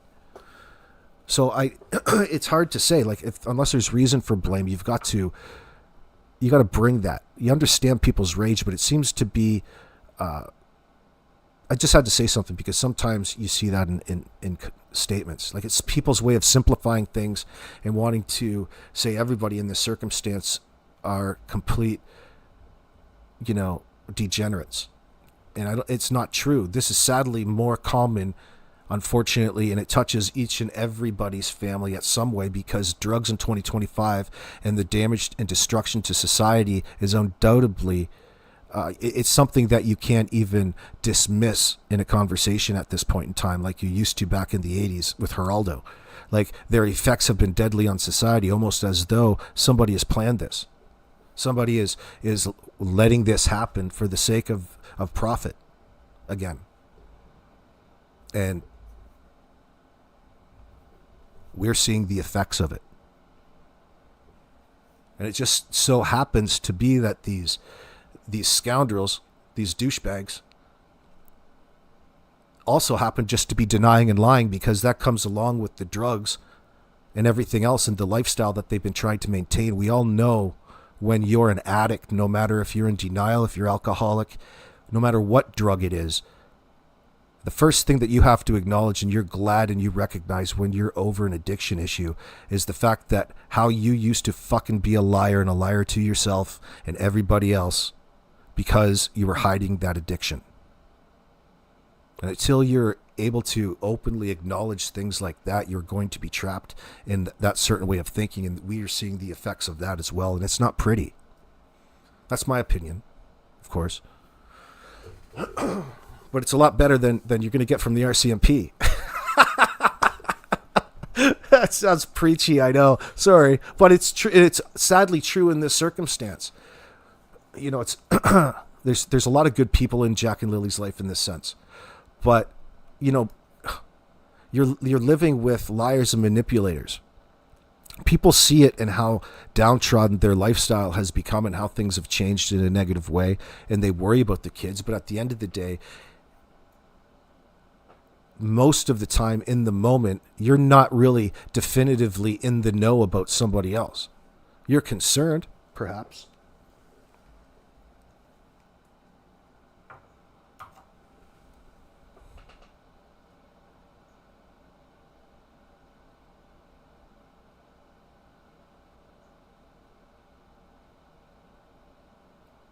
So, I mean, somebody protecting Malaya isn't unheard of.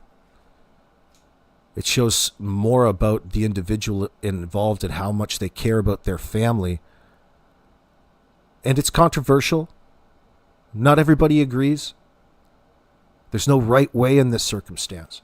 But there's Christian ways. There's certain ways that people live and forgive in order to pick somebody up in their lowest moment. Because there couldn't possibly be a lower moment than that moment when Malaya's in front of that camera lying in this regards. At some level of her being, there's a human being inside that knows exactly what happened and how she fucked up. And somehow detectives and investigators have to tap into that and get there. That would be nice. That would be great. We'll have to bring in Hannibal Lecter to analyze her. We need Anthony Hopkins level bullshit. Listen, they only need to bring it to justice in this circumstance. It's going to be in that process of bringing out the truth in this. You would have to think the mother is going to be the one that qualifies everything. Maybe they have a better. Well, let's see. Hold on. Maybe Jannie has a better chance of cracking first, because she sure has a lot to hide. Why is she so eager to push a false narrative? Like, that would be a problem in my household. I don't know about yours. All of a sudden, my kid comes to me telling me I need to put a false narrative about something. Like, how culpable is she in all of this? I don't know, but it probably is a window into the dysfunctional dynamics within the relationship of whatever is going on in that house. And like, first of all, you got your mom living in the back. It's not like a granny shack. She's your landlord. doing all kinds of weird things. I don't know. Maybe she needs to be lived with. Maybe she needs somebody looking after her. Maybe that's it. And he's really looking after her with some shake and bake, and she's gotten weird. He's a medicine man now. A Nova Scotia medicine man.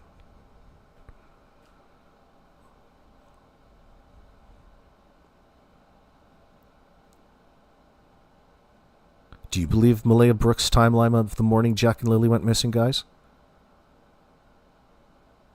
Let me know in chat. What do you think the biggest red flag in Malaya's interview behavior is? If you don't want to answer in my chat or you're watching in the future, just go to my poll page, my page where I post. There's a series of questions, of just a simple poll. I've got enough individuals that it can get some reach. Click it with your sock accounts. Hit it. Who do you think is most responsible for what happened to Jack and Lily? Suspicion falls on Malaya for neglect, Daniel for alleged abuse, and Jannie for negligence. It really suggests a dysfunctional household, the story that we're seeing, and possible cover-ups. Malaya, Daniel, Jannie are your options. Or all of them. Maybe someone else. I don't know that we have a reason yet to pull somebody else into it. It seems like, to me, these are the types of individuals that would have no problem including somebody else in this. I think I was going through that on Daphne's case files. I was thinking about that when she was bringing it up in a video that we saw. I love her channel too, by the way. She was in here before. I love your channel, Daphne. It's fucking good. It's effing good. Little quips. I like those little videos. I like making them too. We all get into like different rhythms, some of us, whether between live streaming and making these little videos. But I like those little videos about having thoughts about certain things and angles. Exploring the geographical area, because it gives the viewer a better perspective of the greater picture.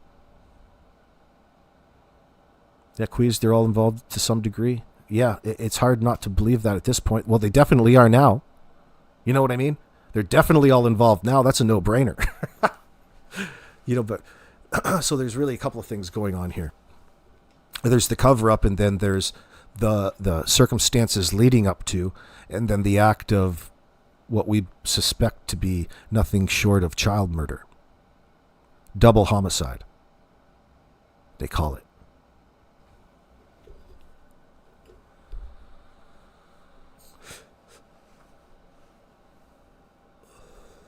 How suspicious is Jannie's role in the case, do you guys think? Malaya claimed Jannie usually called when the children were outside but didn't on May 2nd. And Jannie found them annoying. Her camper was searched 3 times, apparently. Justin found this inadequate. Yeah. How do you know they didn't?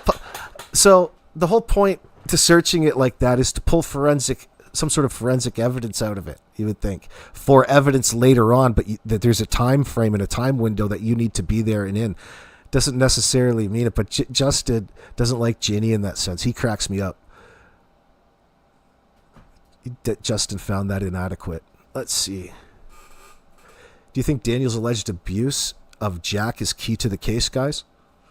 That's going to be a poll I'm going to come out with later. Let me know what you guys think. Comment section below. Start the conversation up below. Should the RCMP search the trailer and camper again? Going to have to say absolutely. Why wouldn't you? At this point, I don't know. Maybe they don't need to. I don't know. Like, it's a 35-foot trailer. Oh, and trailer. Probably, yeah, because I would say probably yes in my mind. They probably need to search that again. I would think that they've had everything that they need.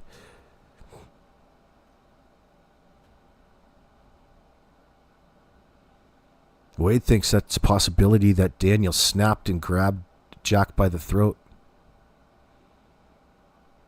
It's a possibility. He's not wrong. It's a strong possibility. It's not going to leave a lot of mess. There's very sensitive bones in your neck. Not to mention your child. A 4 and a 6-year-old child. How much resentment and hatred do you have in your heart to carry out murder upon 2 innocent children like this?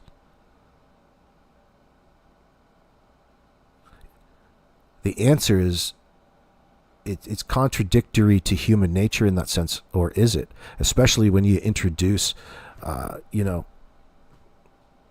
pervetin, they called it in World War II. Some of the devil's dandruff in the crystal form.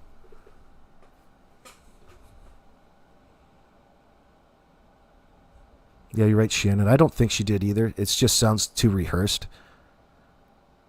Yeah, Jannie's story sounds too rehearsed for my liking in that sense, but you're right on the money. So let me move on. I brought up again, I want to start putting this in people's minds out there. So it may seem a little boring at first, but it's not, because it has to do with what they have to do in Canadian law to proceed with the no body.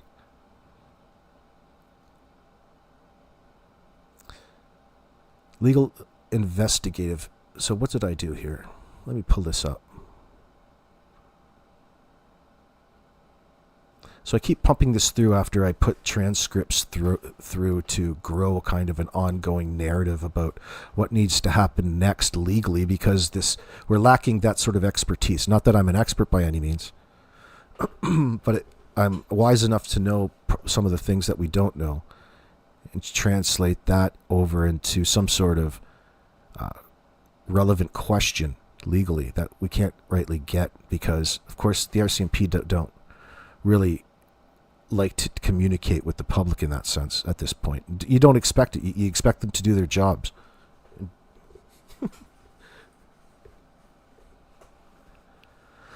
But they come up with a couple of cases that are examples of the same circumstances at this point in time in Canadian legal law. One would be, I'm going to put this in my live chat.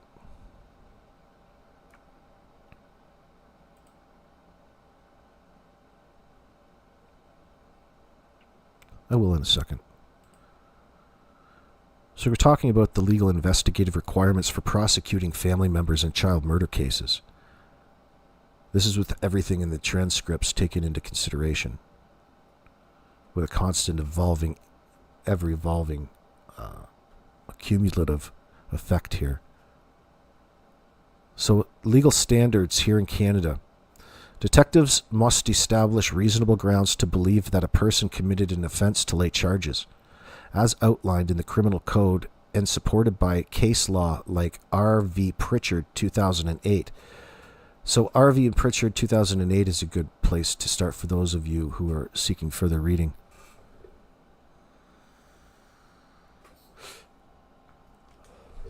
This is a case we're talking about, this R.V. Pritchard 2008, which allows convictions without a body of circumstantial evidence, is compelling. The prosecution must prove the elements of murder, actus reus, and mens rea beyond a reasonable doubt, as per R.V. Campbell, 1999, emphasizing police independence in investigations.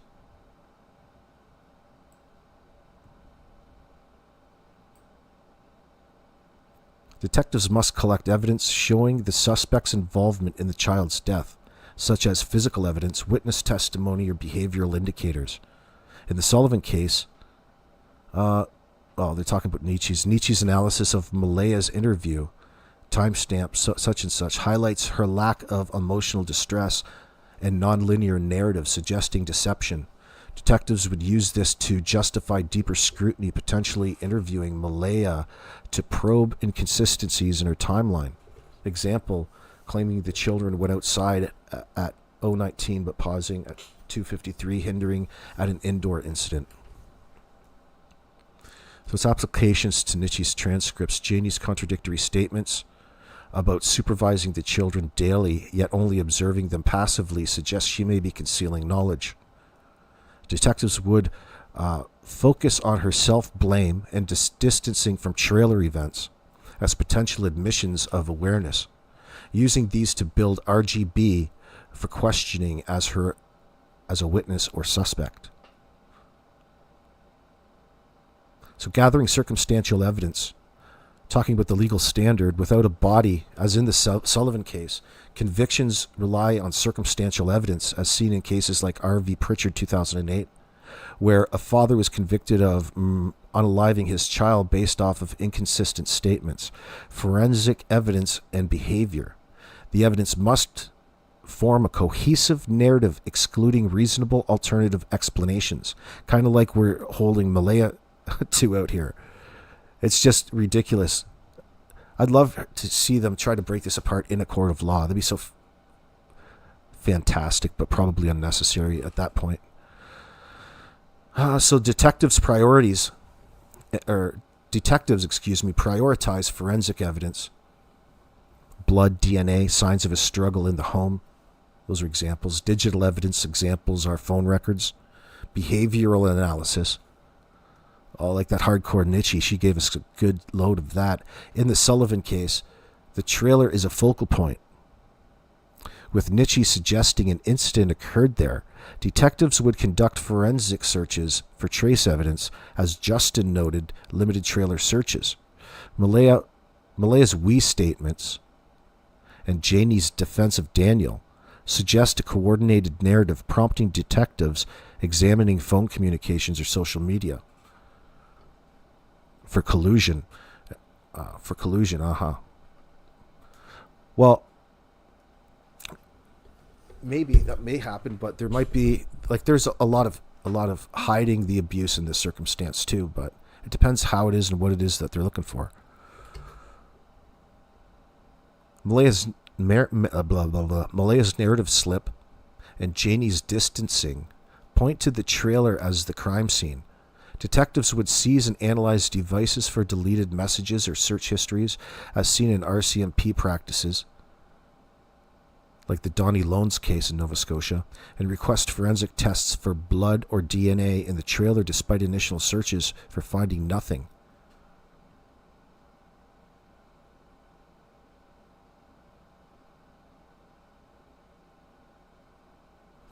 Effective interviews are critical, as per RCMP policy, to establish timelines and identify contradictions. The Supreme Court in R.V. Hart 2014 regulates undercover techniques like the Mr. Big operation to ensure confessions are voluntary and corroborated.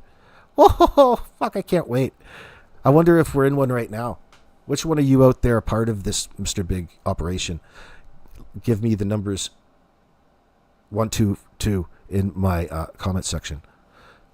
So detectives conduct immediate, thorough interviews to lock in statements and detect deception, using behavioral analysis to identify lies. Malaya's nonlinear narrative and lack of distress would prompt detectives to press her on specifics, guys. For example, how she knew the children were playing outside. Jannie's stilted cadence and hypocritical would statements suggest fabrication, warranting a follow-up interviews to probe her self-blame and knowledge. The self-blame. Jannie's self-blame. Oh, she just feels so horrible. She's just, even, think about the type of person she's got to be to put on an act like that in front of the camera. What a fucking bitch. You know what I mean? Like, welcome to the, she's probably going to be the most evil woman in 2026. I can see it already. The world's most hated. Heaven's sakes.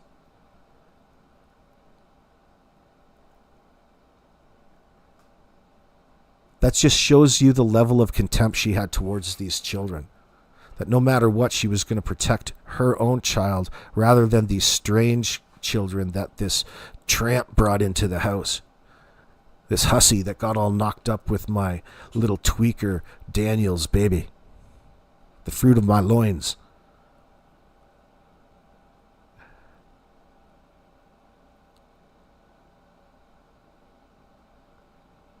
So corroborating physical and forensic evidence. Physical evidence strengthens circumstantial cases, as seen in R.V. Pritchard.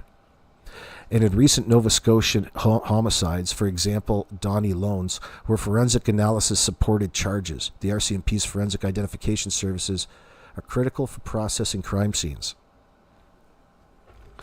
Well, you would have thought that they've been treating the place as more of a crime scene, but how do you know that they weren't? I think that they probably were. You would have to think. They had a good idea what was going on. That doesn't mean the search, we're too distracted by the search rather than what it is that they can't tell you about, right? Detectives request forensic tests like luminol for blood and fiber analysis and consult experts like Nova Scotia Medical Examiner Service. In the Sullivan case, the blanket found in a tree is a key exhibit, but its condition and location raised staging concerns. Detectives would research the trailer in Jannie's camper for hidden evidence, given Nietzsche's suspicion of an indoor incident.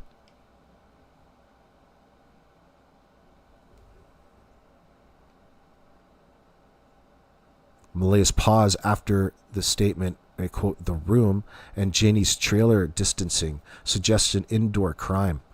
Detectives would prioritize forensic sweeps of the trailer for trace evidence, as initial searches were inadequate, and analyze these things like the blanket for DNA if it was necessary, or fibers, linking it to the suspects. That's what they do it.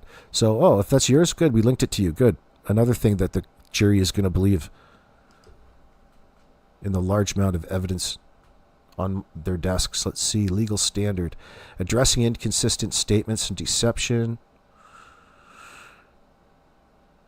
Inconsistent statements can establish guilt, as in R versus Pritchard, where contradictions in the suspect's story were pivotal. The RCMP emphasizes case management to document inconsistencies by prosecution, or for prosecution, excuse me.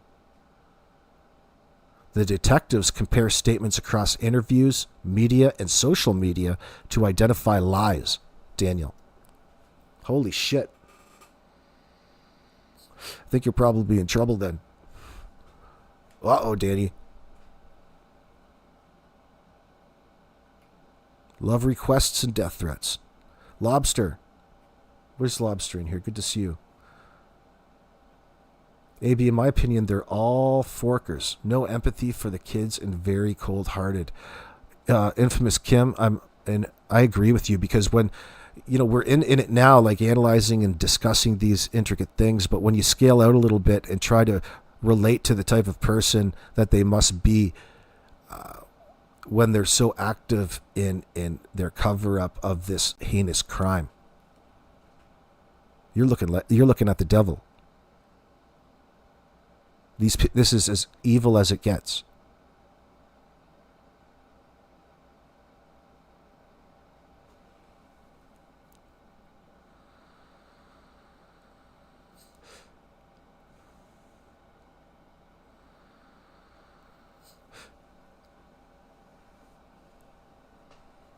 Lindsay Shannon, I first thought Jannie sounded like one of the old biker ladies.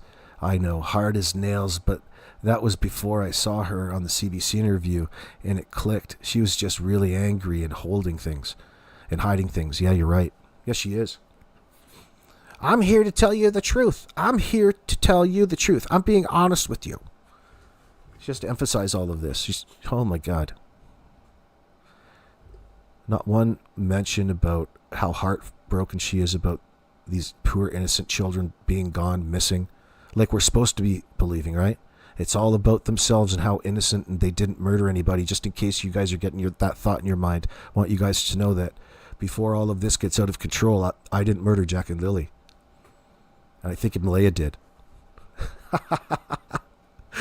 No matter if that was true or not, you're acknowledging in national TV that you're withholding information. That's the way the cops will look at it.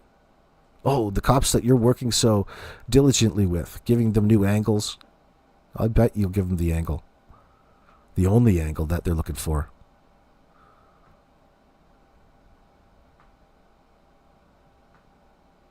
Infamous Kim says, AB, when you look at the devil, then the devil is bound to look back at you. That Jannie's voice grated my last nerve. Oh my gosh. Yeah, she had a matter-of-fact tone that was a lot like everybody else's, in providing some sort of justification for their false narrative or some sort of reasoning as to how their story, which is meant to distance themselves from any sort of accountability from seeing or hearing or acknowledging these children.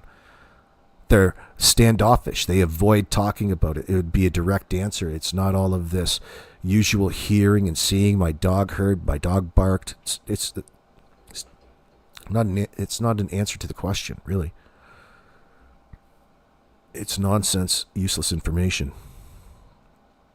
Because they're trying to, not even asking the person that you're telling that to conceptualize with you a bit so they know what it is that you're doing, and trying to rephrase the question and pose it as such. Instead of giving people the courtesy of that, you just put that on people and assume that they're to know that. That's a tactic.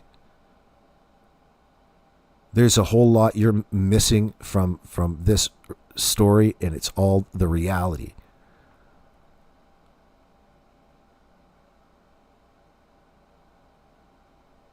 So she sits there and admits to not hearing or seeing, and she holds herself at fault. There's this self-blame. But she never even acknowledged the kids. She never said that she saw the kids.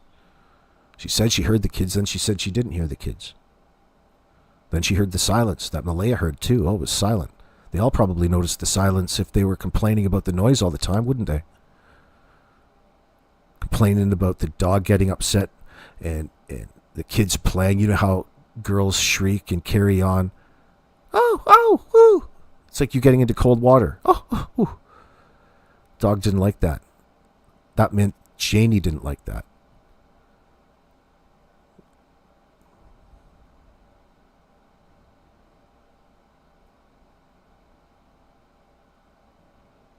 Detectives compare statements across interviews, media, and social media to identify lies. Malaya's non-linear narrative conflict with her actions.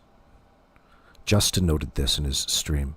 Jannie's contradictory supervision claims suggest deception. Detectives would document these in a police reporting and occurrence system called PROS file, as in a 2025 RCMP case that we mentioned before.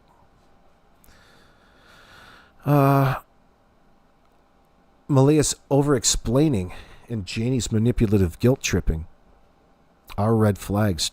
Detectives would cross-reference Malaya's timeline with Jannie's account of hearing the children. This is to pinpoint discrepancies, using these to challenge their credibility in court.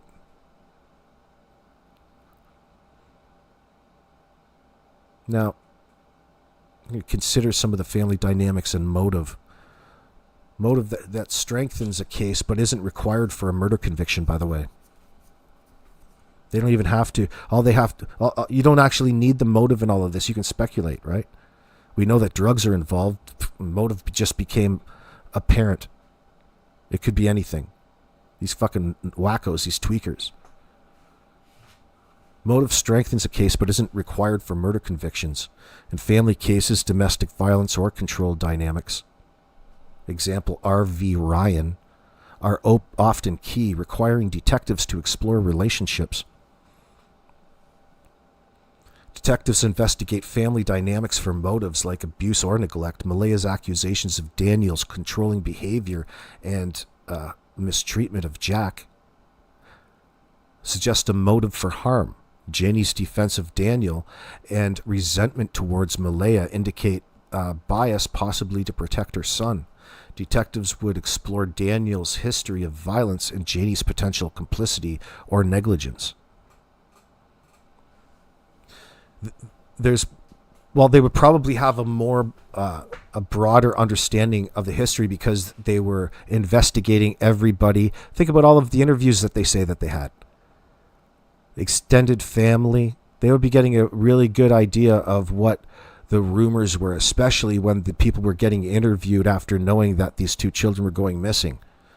So somewhere in all of those interviews have to be a lot of key details. Wade being one of them. High five, Wade, wherever you are right now. Thank God. That dude is a decent individual when it comes to this scenario. Detectives would explore Daniel's history of violence and Jannie's potential complicity or negligence. Jannie's gaslighting of Malaya and claim that Daniel was the primary caregiver aligned with Malaya's abuse allegations. Detectives would investigate Daniel's disciplinary methods and Jannie's knowledge to establish motive, potentially charging Daniel with murder and Jannie as an accessory for withholding information. Ow! Bow! All kinds of charges coming for all kinds of people. I can feel it.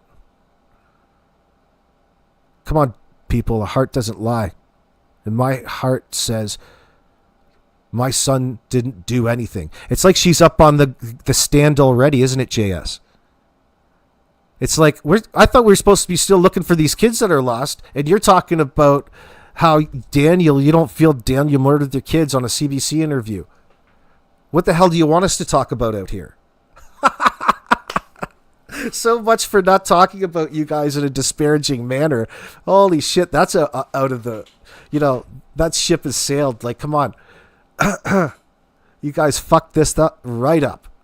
They're even giving people courtesy, writing all of these stories on this particular case, telling people not to jump to conclusions and things like this about the worst case scenario and blaming those responsible and its legal repercussions.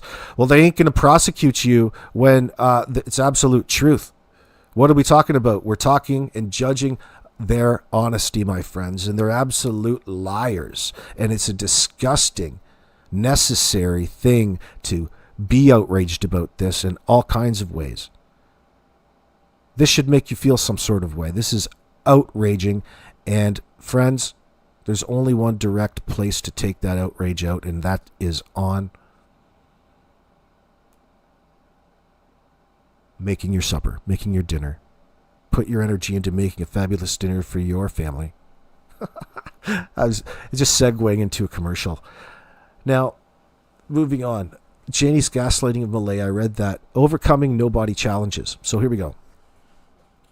No-body cases like R.V. Pritchard require overwhelming circumstantial evidence, including inconsistent statements. Check. Forensic traces. Check. And proof of death. For example, a cessation of activity. Check. We have to have some time before that happens, though. A little bit. The RCMP's Major Crime Unit uses extensive witness interviews and forensic analysis. Check. Detectives must prove the children are deceased and link the suspects to the act.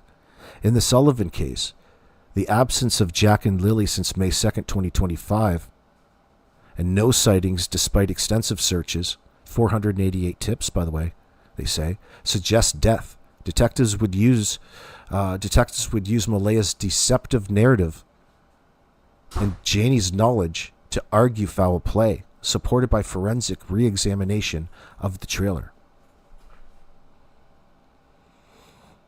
Jannie's past tense slip and Malaya's absolute claims about the children playing outside suggest they know the children are not alive. Detectives would use these alongside the blanket suspicious placement to argue a staged cover-up, building a case without bodies.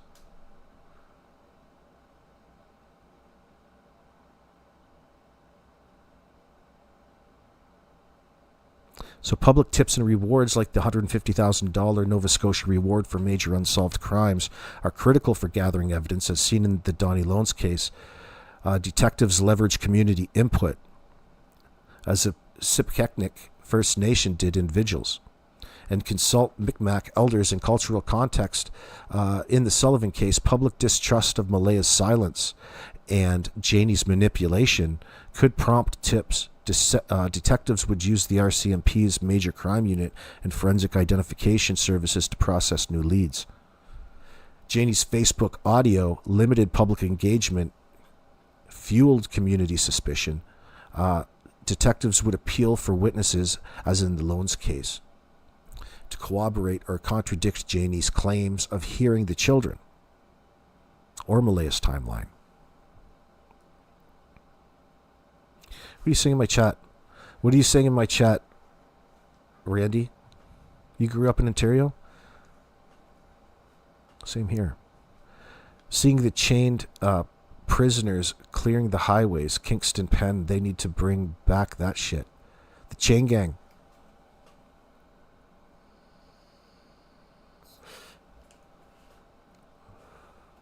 The problem is that they're probably making money with those prisoners. Right? I'm not sure if I like that. I don't like my I don't know. That whole process is questionable. Because it always gets abused. Always overcharging. They're taking otherwise private jobs away, meaning small business suffers. I think we evolved. Maybe there are some things that they could specialize in. I would think more of a manufacturing environment, it would be better. Like license plates. Because then you can contain them all in one place rather than have them out and about and cleaning things up like that, but like highways. If you're going to do that, pay somebody, pay a contractor, but who's going to pay that? Quantitative easing. Money printers. Let's see. Outside of MD and J, who were the last people to see Jack and Lily before the authorities arrived? Aaron Smith says. Don't know. There hasn't been much in the way of any information in that regards. The best that we have is Wade in from May 2nd. It was Easter, so it was 2 weeks before that. At Easter Monday. On Easter Monday, Wade says.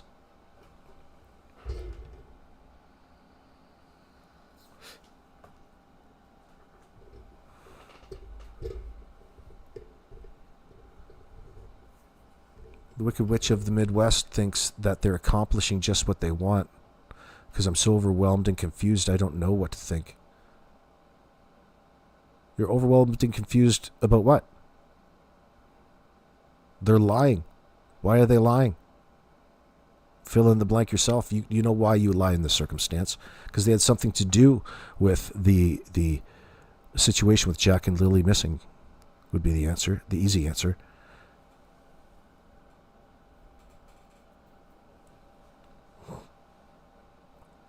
Let me see. JJ, what's going on? Your brain keeps reflecting on what? Reflecting on what I came back home after 6 days, and it took about 10 minutes for my cats to reveal their selves. That scare you?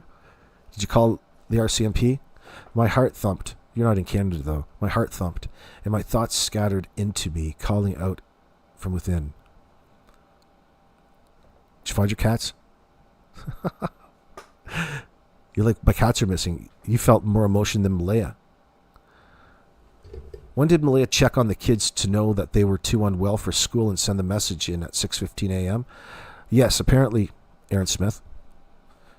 But she would have had to have been up already and knowing that the kids weren't going to school. At what time did you decide that they weren't going to school? So it was more of a mom decision. What was going on with mom keeping the kids home from school? She called the kids in sick to school, 2 of them. I wonder why they couldn't go to school that day. Quite possibly because they weren't even there to begin with.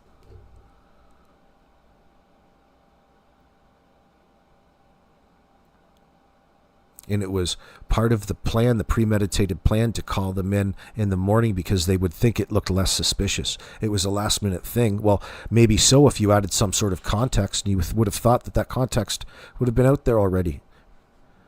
But remember, you can't expect them to tell you the truth in this sense. Why? They're tweakers. When did Malaya check on the kids? Let's see.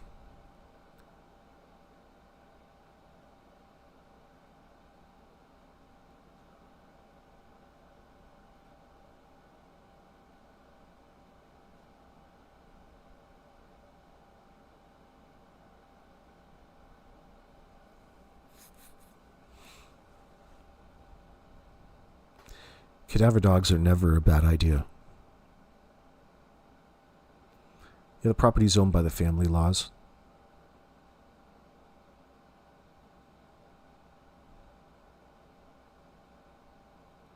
Yeah, Missy, I would hope so. I hope that happens, that people organize to put pressure on the RCMP, if anybody, because it would certainly make people start talking in that sense, in the back rooms where it matters. Like a little bit of pressure the right way isn't going to hurt anybody. There's nothing wrong with airing that out in this circumstance in a public manner. It doesn't have to be anything disruptive by any means. I would encourage that. I would encourage the public to be outraged in a way like this. I wonder if the RCMP checked the route they traveled Thursday, referring to the Google screenshot Sonny has from Malaya. I would think so, Tammy. Of course it did. Does it have anything to do with anything, though? Don't know. When she went to the Dollarama, just killing it. That's how she was nourishing the kids, I bet. Some of that crap. So they're malnourished as well. You have to consider everybody in that household to be malnourished because the lack of diet and nutrition.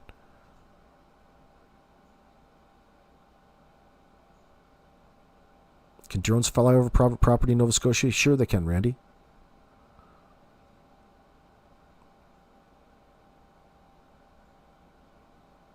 Yeah, sure they can. Yeah, Tint does have some good drone footage.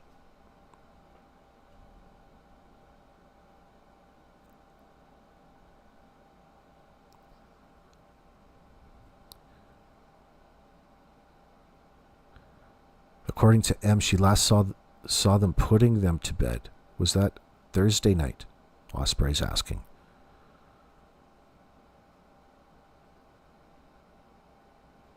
At what point does all of the deflection become evidence of deception for the detectives? Do you think it's up to the detective? Or do you guys have a certain threshold of tolerance because they're being deceived at every step here? It's not like you can trust anything that they say. So at what point do you say, fuck this shit, we're going balls to the wall?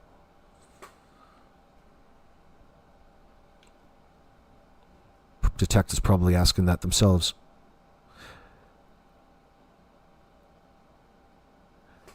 Yeah, Aaron, that's the thing. She never says she checked on the kids early hours or they were unwell when they went to bed. They were most people would check after either way in the morning. Well, listen, yeah. Nobody puts their kids to bed for 12. Number one, nobody sleeps that long unless you're silent and baby and conked out. I guess I've seen that before, but that's way too long of a time, especially for a kid not to eat, not to drink, not to pee, not to annoy mom and dad. That sort of thing over there. But they don't know. And then when they finally do get up, you think after a huge long break, let's say if that did happen, you'd be like, whoa, welcome up, kids. Let's get dressed. Let's get showered up. Let's get cleaned up. You guys have been out. Let's have breakfast. Let's get food. Let's get happy. None of that shit. They're just lazing around in bed in and out of sleep. And then they noticed how silent it went.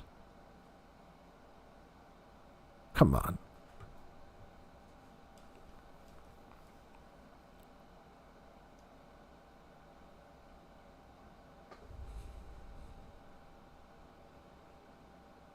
Missy Ledger, please take your dogs if you go searching. Missy Leger, do you have cadaver dogs? The wretched people didn't deserve those lovely babies. You're right, Amanda Graham. Go fund me for Jack and Lily, Lori Lynn. Yeah, you can contribute to what's her name, Cheryl Christini. Her psychic pink hair woman, the friend of the year, the white knight, Belinda's stalker. Yeah. Donate to her bank account. Maybe he was cleaning off her lipstick message she left from him. Oh, yes. Isn't that Romantic Lobster? Watched too many videos on MTV, but according to Daniel, Lily kept coming into the room. Yeah, remember when he was saying that, Aaron? They don't mention any of that. Let's go on. Hold on. Let me go back to Ninchi's because is this one too long? I got a breakdown of another one as well.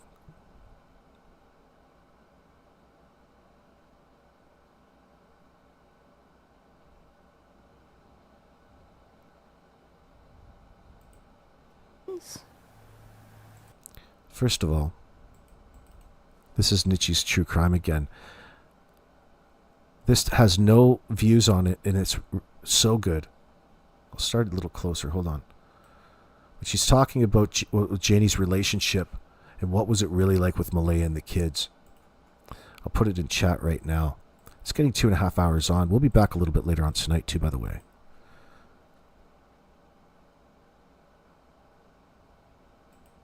And someone recorded them and then posted them in one of the Facebook groups.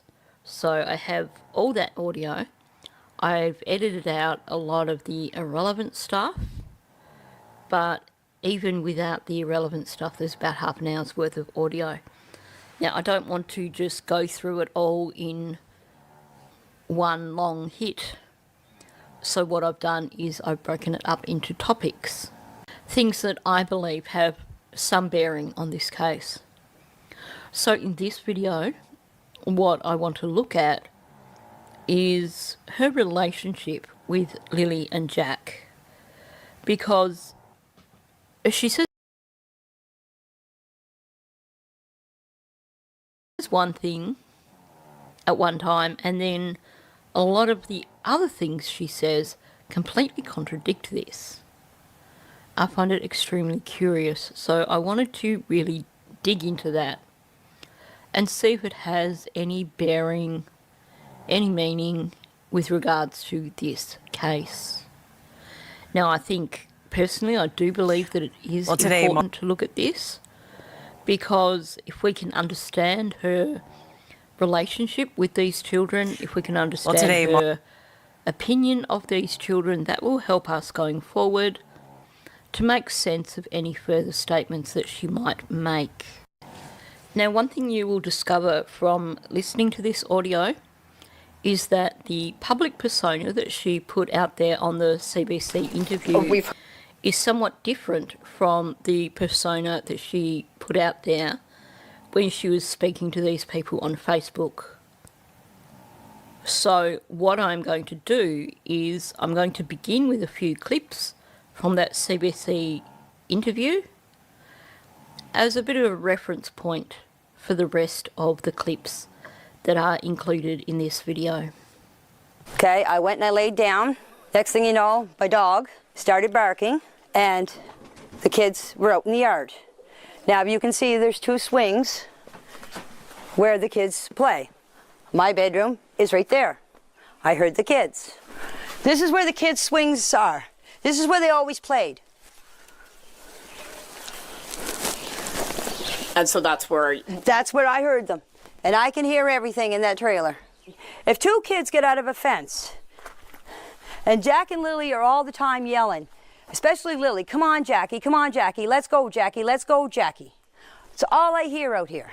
Now, like I said, I've done a full analysis of that interview, so I'm not going to go too much in depth here. But the things that I think are important that we need to recognise here is that she's basically, from what she's saying, the impression I get is that basically she hears them all the time because they're playing directly outside of her trailer and she can see them playing from her trailer or RV or whatever it's called. The other thing that we hear from her is about it upsets her dog. Them being out there playing upsets her dog. And then she also talks about them being really, really loud. And Lily always, come on, Jack, let's go, Jack, that sort of thing. So she is speaking about this as an observer. She's talking about this is what she observes from inside her RV. And when she's observing this, it upsets her dog because of how loud the children are. And of course, the way she talks about it definitely sounds like someone who is complaining, someone who is making sure that the listener understands the imposition of these children being really noisy directly outside her window, interfering with her privacy, her peace and quiet. So the impression that we get here... Right, the impression that we get is that Jannie doesn't like kids at all. Like, that really shows, no matter what's being said. You know, only a person who disliked children would be thinking of bringing something up like this.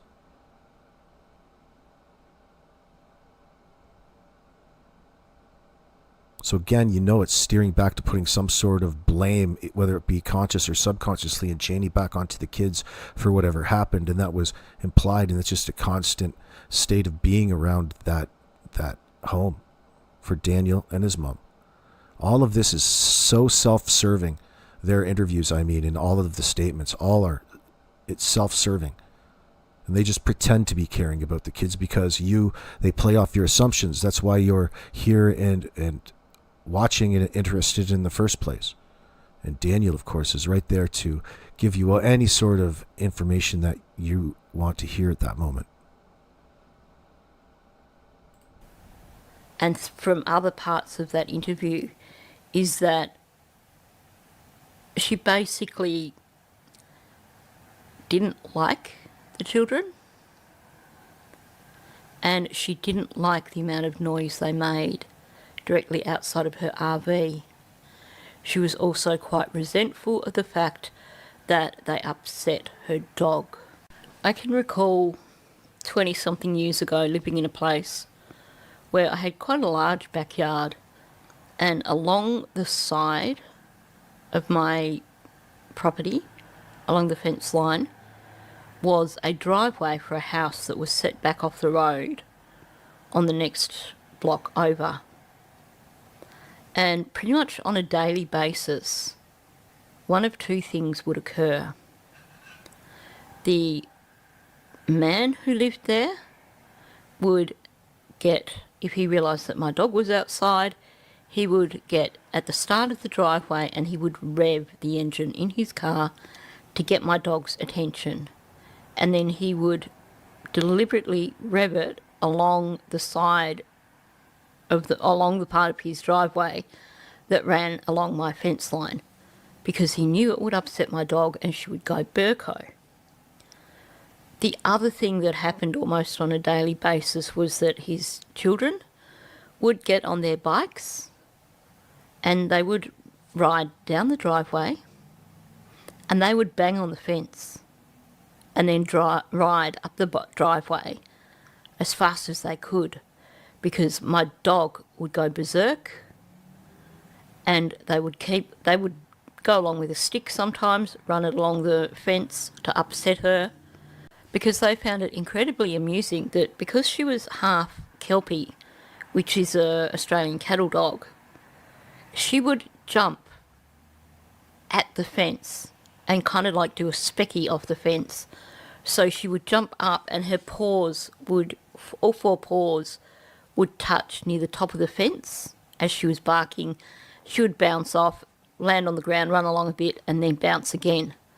And I swear that they thought they were going to make her jump the fence, because that's how high she was jumping. Why am I telling you this story? Well, it's another demonstration. I am showing you that these guys were utter annoying twats, or in Australian terms, bogans, and used to annoy the crap out of me. And the way Jannie is talking here about the kids and their noise upsetting her dog reminded me of that story. She's definitely resentful of the fact that these children upset her dog. The really significant thing to remember from this part of the interview is that she is referring to looking out the window of her van, watching these children, not her going outside and interacting with them.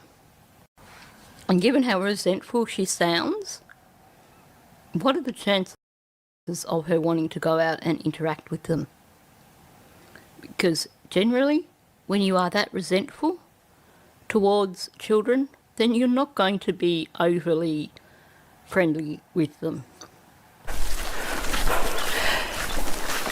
There was a bench sitting here, or a sawhorse, it's over there, was sitting here. I was sitting on it, bawling my eyes out. I was crying because I blame myself for not getting up that morning to see the kids. Because if I would have got up, this wouldn't have never happened. I plan on putting a pool up this year for the kids. You need level ground for a pool. That's what I was doing. I was leveling out the ground to set up a pool. So after establishing the fact that she found the children annoying and that they were too noisy and that they upset her dog. Yeah, how can that not contradict right away or make you think that she's full of it right away? She's talking about, on one side, how annoying the kids are, how noisy they are, how they upset her dog, not just on this interview, but others. And at the same time, she's going to build a pool right in front of her, not the other side of the house, not away from the place, not in the front, away from the dog, but right in front of this RV that you need at some point to roll out of there, roll in. But for whatever reason, right here in front of this particular RV, I'm going to put up a pool for the kids because I'm such a fantastic grandmother.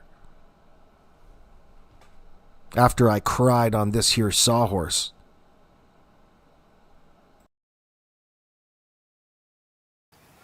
She then makes that statement of that she wished she'd got up to see them because then none of this would have happened, which is a curious statement. I've addressed that in my other video, but I just want to say here, it just seems to be a major contradiction after her basically showing that she really wasn't a fan of these children. And as for the story of levelling the ground to put in a swimming pool, I don't for 1 minute believe that. Maybe you would put in a paddling pond in the backyard, but not a full-on swimming pool. Not with children who are two children who were under the age of 5. Because Jack was 4 and Meadow was 18 months old at the time. Even Lily being 6 would be too young. These children, as far as we know, had spent the last couple of years on that property, so they probably didn't even know how to swim. So the story of the swimming pool seems highly unlikely. The location where she says she was going to put it seems ridiculous. The notion of a swimming pool instead of a little paddling pool also seems irresponsible and ridiculous. Maybe she was considering it for her other grandchildren, but even still, in that location, if she was considering putting in some sort of pool, it certainly wouldn't have been for the benefit of Jack and Lily. And I question if that would have been the location where she would have put it. Once again, I went into that in a lot of depth in my other video.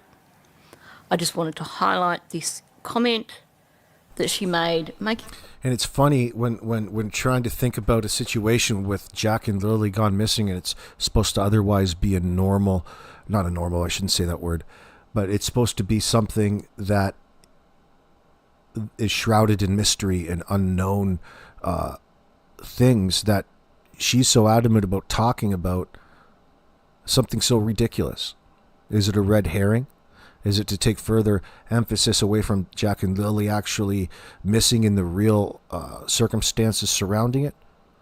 It has nothing to do, or she's not providing any context with it having to do with Jack and Lily, other than she wants you to believe that she doesn't lie and that she thinks that she heard the kids and then didn't hear the kids that morning.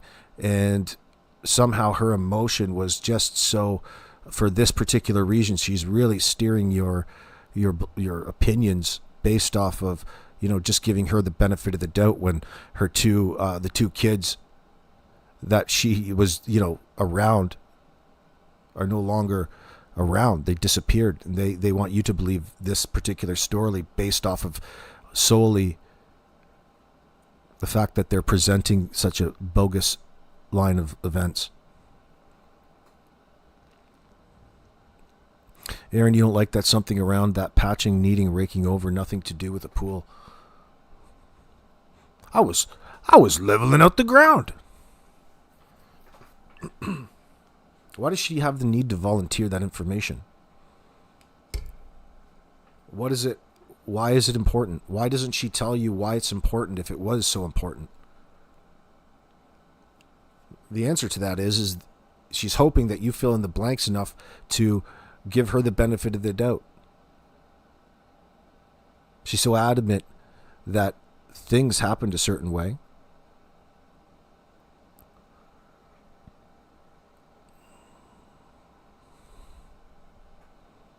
Making it sound like she was super grandma doing all these things for these children.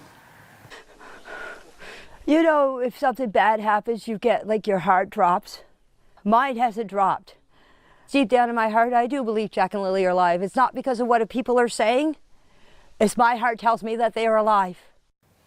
Now, you could see at the start of that comment that she was struggling. She had the heavy, crazy breathing going on, and she was super emotional. By the end of the statement, she wasn't so emotional. Why is that? Because just before she said that, she was saying that she didn't think her son had done it, had been responsible for anything to do with these children. And she became super, super emotional over that. But now, when she's talking about Lily and Jack again, she's calmed down by the time she's finished the speech. I said a lot about that in my other video, but the main thing for that is that she's established already that she really wasn't a huge fan of these children. They were noisy, they disrupted her peace, they upset her dog. And this statement of, you know, she feels it in her heart is an echo of Belinda Gray's statement in her own interview. Belinda Gray, who is actually their grandmother. And Belinda actually said, I don't believe these children are still alive. My heart tells me they are not still alive. So to me, that statement is nothing more than a response to Belinda.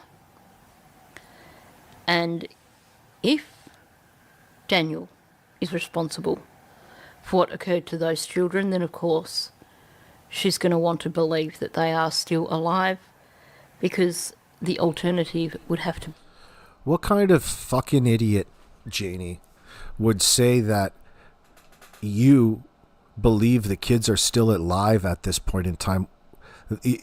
Are you wanting to demonstrate just how negligent you are as an individual and how inept you are, and you shouldn't be around children in the first place? Like, the fact that you don't have a real rational explanation for anything that day, or even touching, you know, your own emotions for how you feel about it, just this bogus narrative that helps out Daniel in the circumstance. Why the need to protect Daniel? Why so emotional around that question?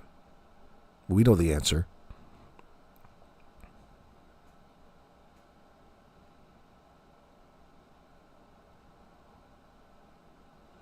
She gets overexcited talking about the boot print. Why, Aaron Smith wants to know. Right. She's eager to have us believe in magical thinking. Like, could you imagine the last person that saw these kids alive is acting like this? That's so suspicious, Jannie.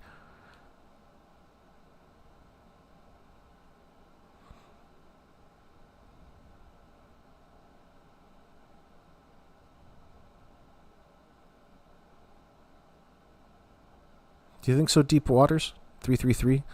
Talking about the laundry is acting the same towards Gabby Petito? Maybe you're right. Jannie said she wants to be left alone and she doesn't like people. She's a hermit. Well, yeah, a person who calls a news network out to her house to make a statement on the news. That's a person who's a hermit, doesn't want anything to do with anything. No. She's telling you one thing and acting another way. She's not a hermit, or else it wouldn't bother her going around walking her house. You can't have it both ways. You can't complain about how people might see you in the front yard and you're afraid to go in the front yard and you just want to be left alone and all this, but you've got a news crew out there from a national syndicated network putting it all over the country. That's how much of a hermit you are? A hermit wouldn't give a shit about any of that. So again, she's trying to steer your... It's just flawed logic, and she's putting it on you in this particular time for whatever reason, but that all points back to the same reason of a cover-up. She's suppressing information in this sense. She knows what happened.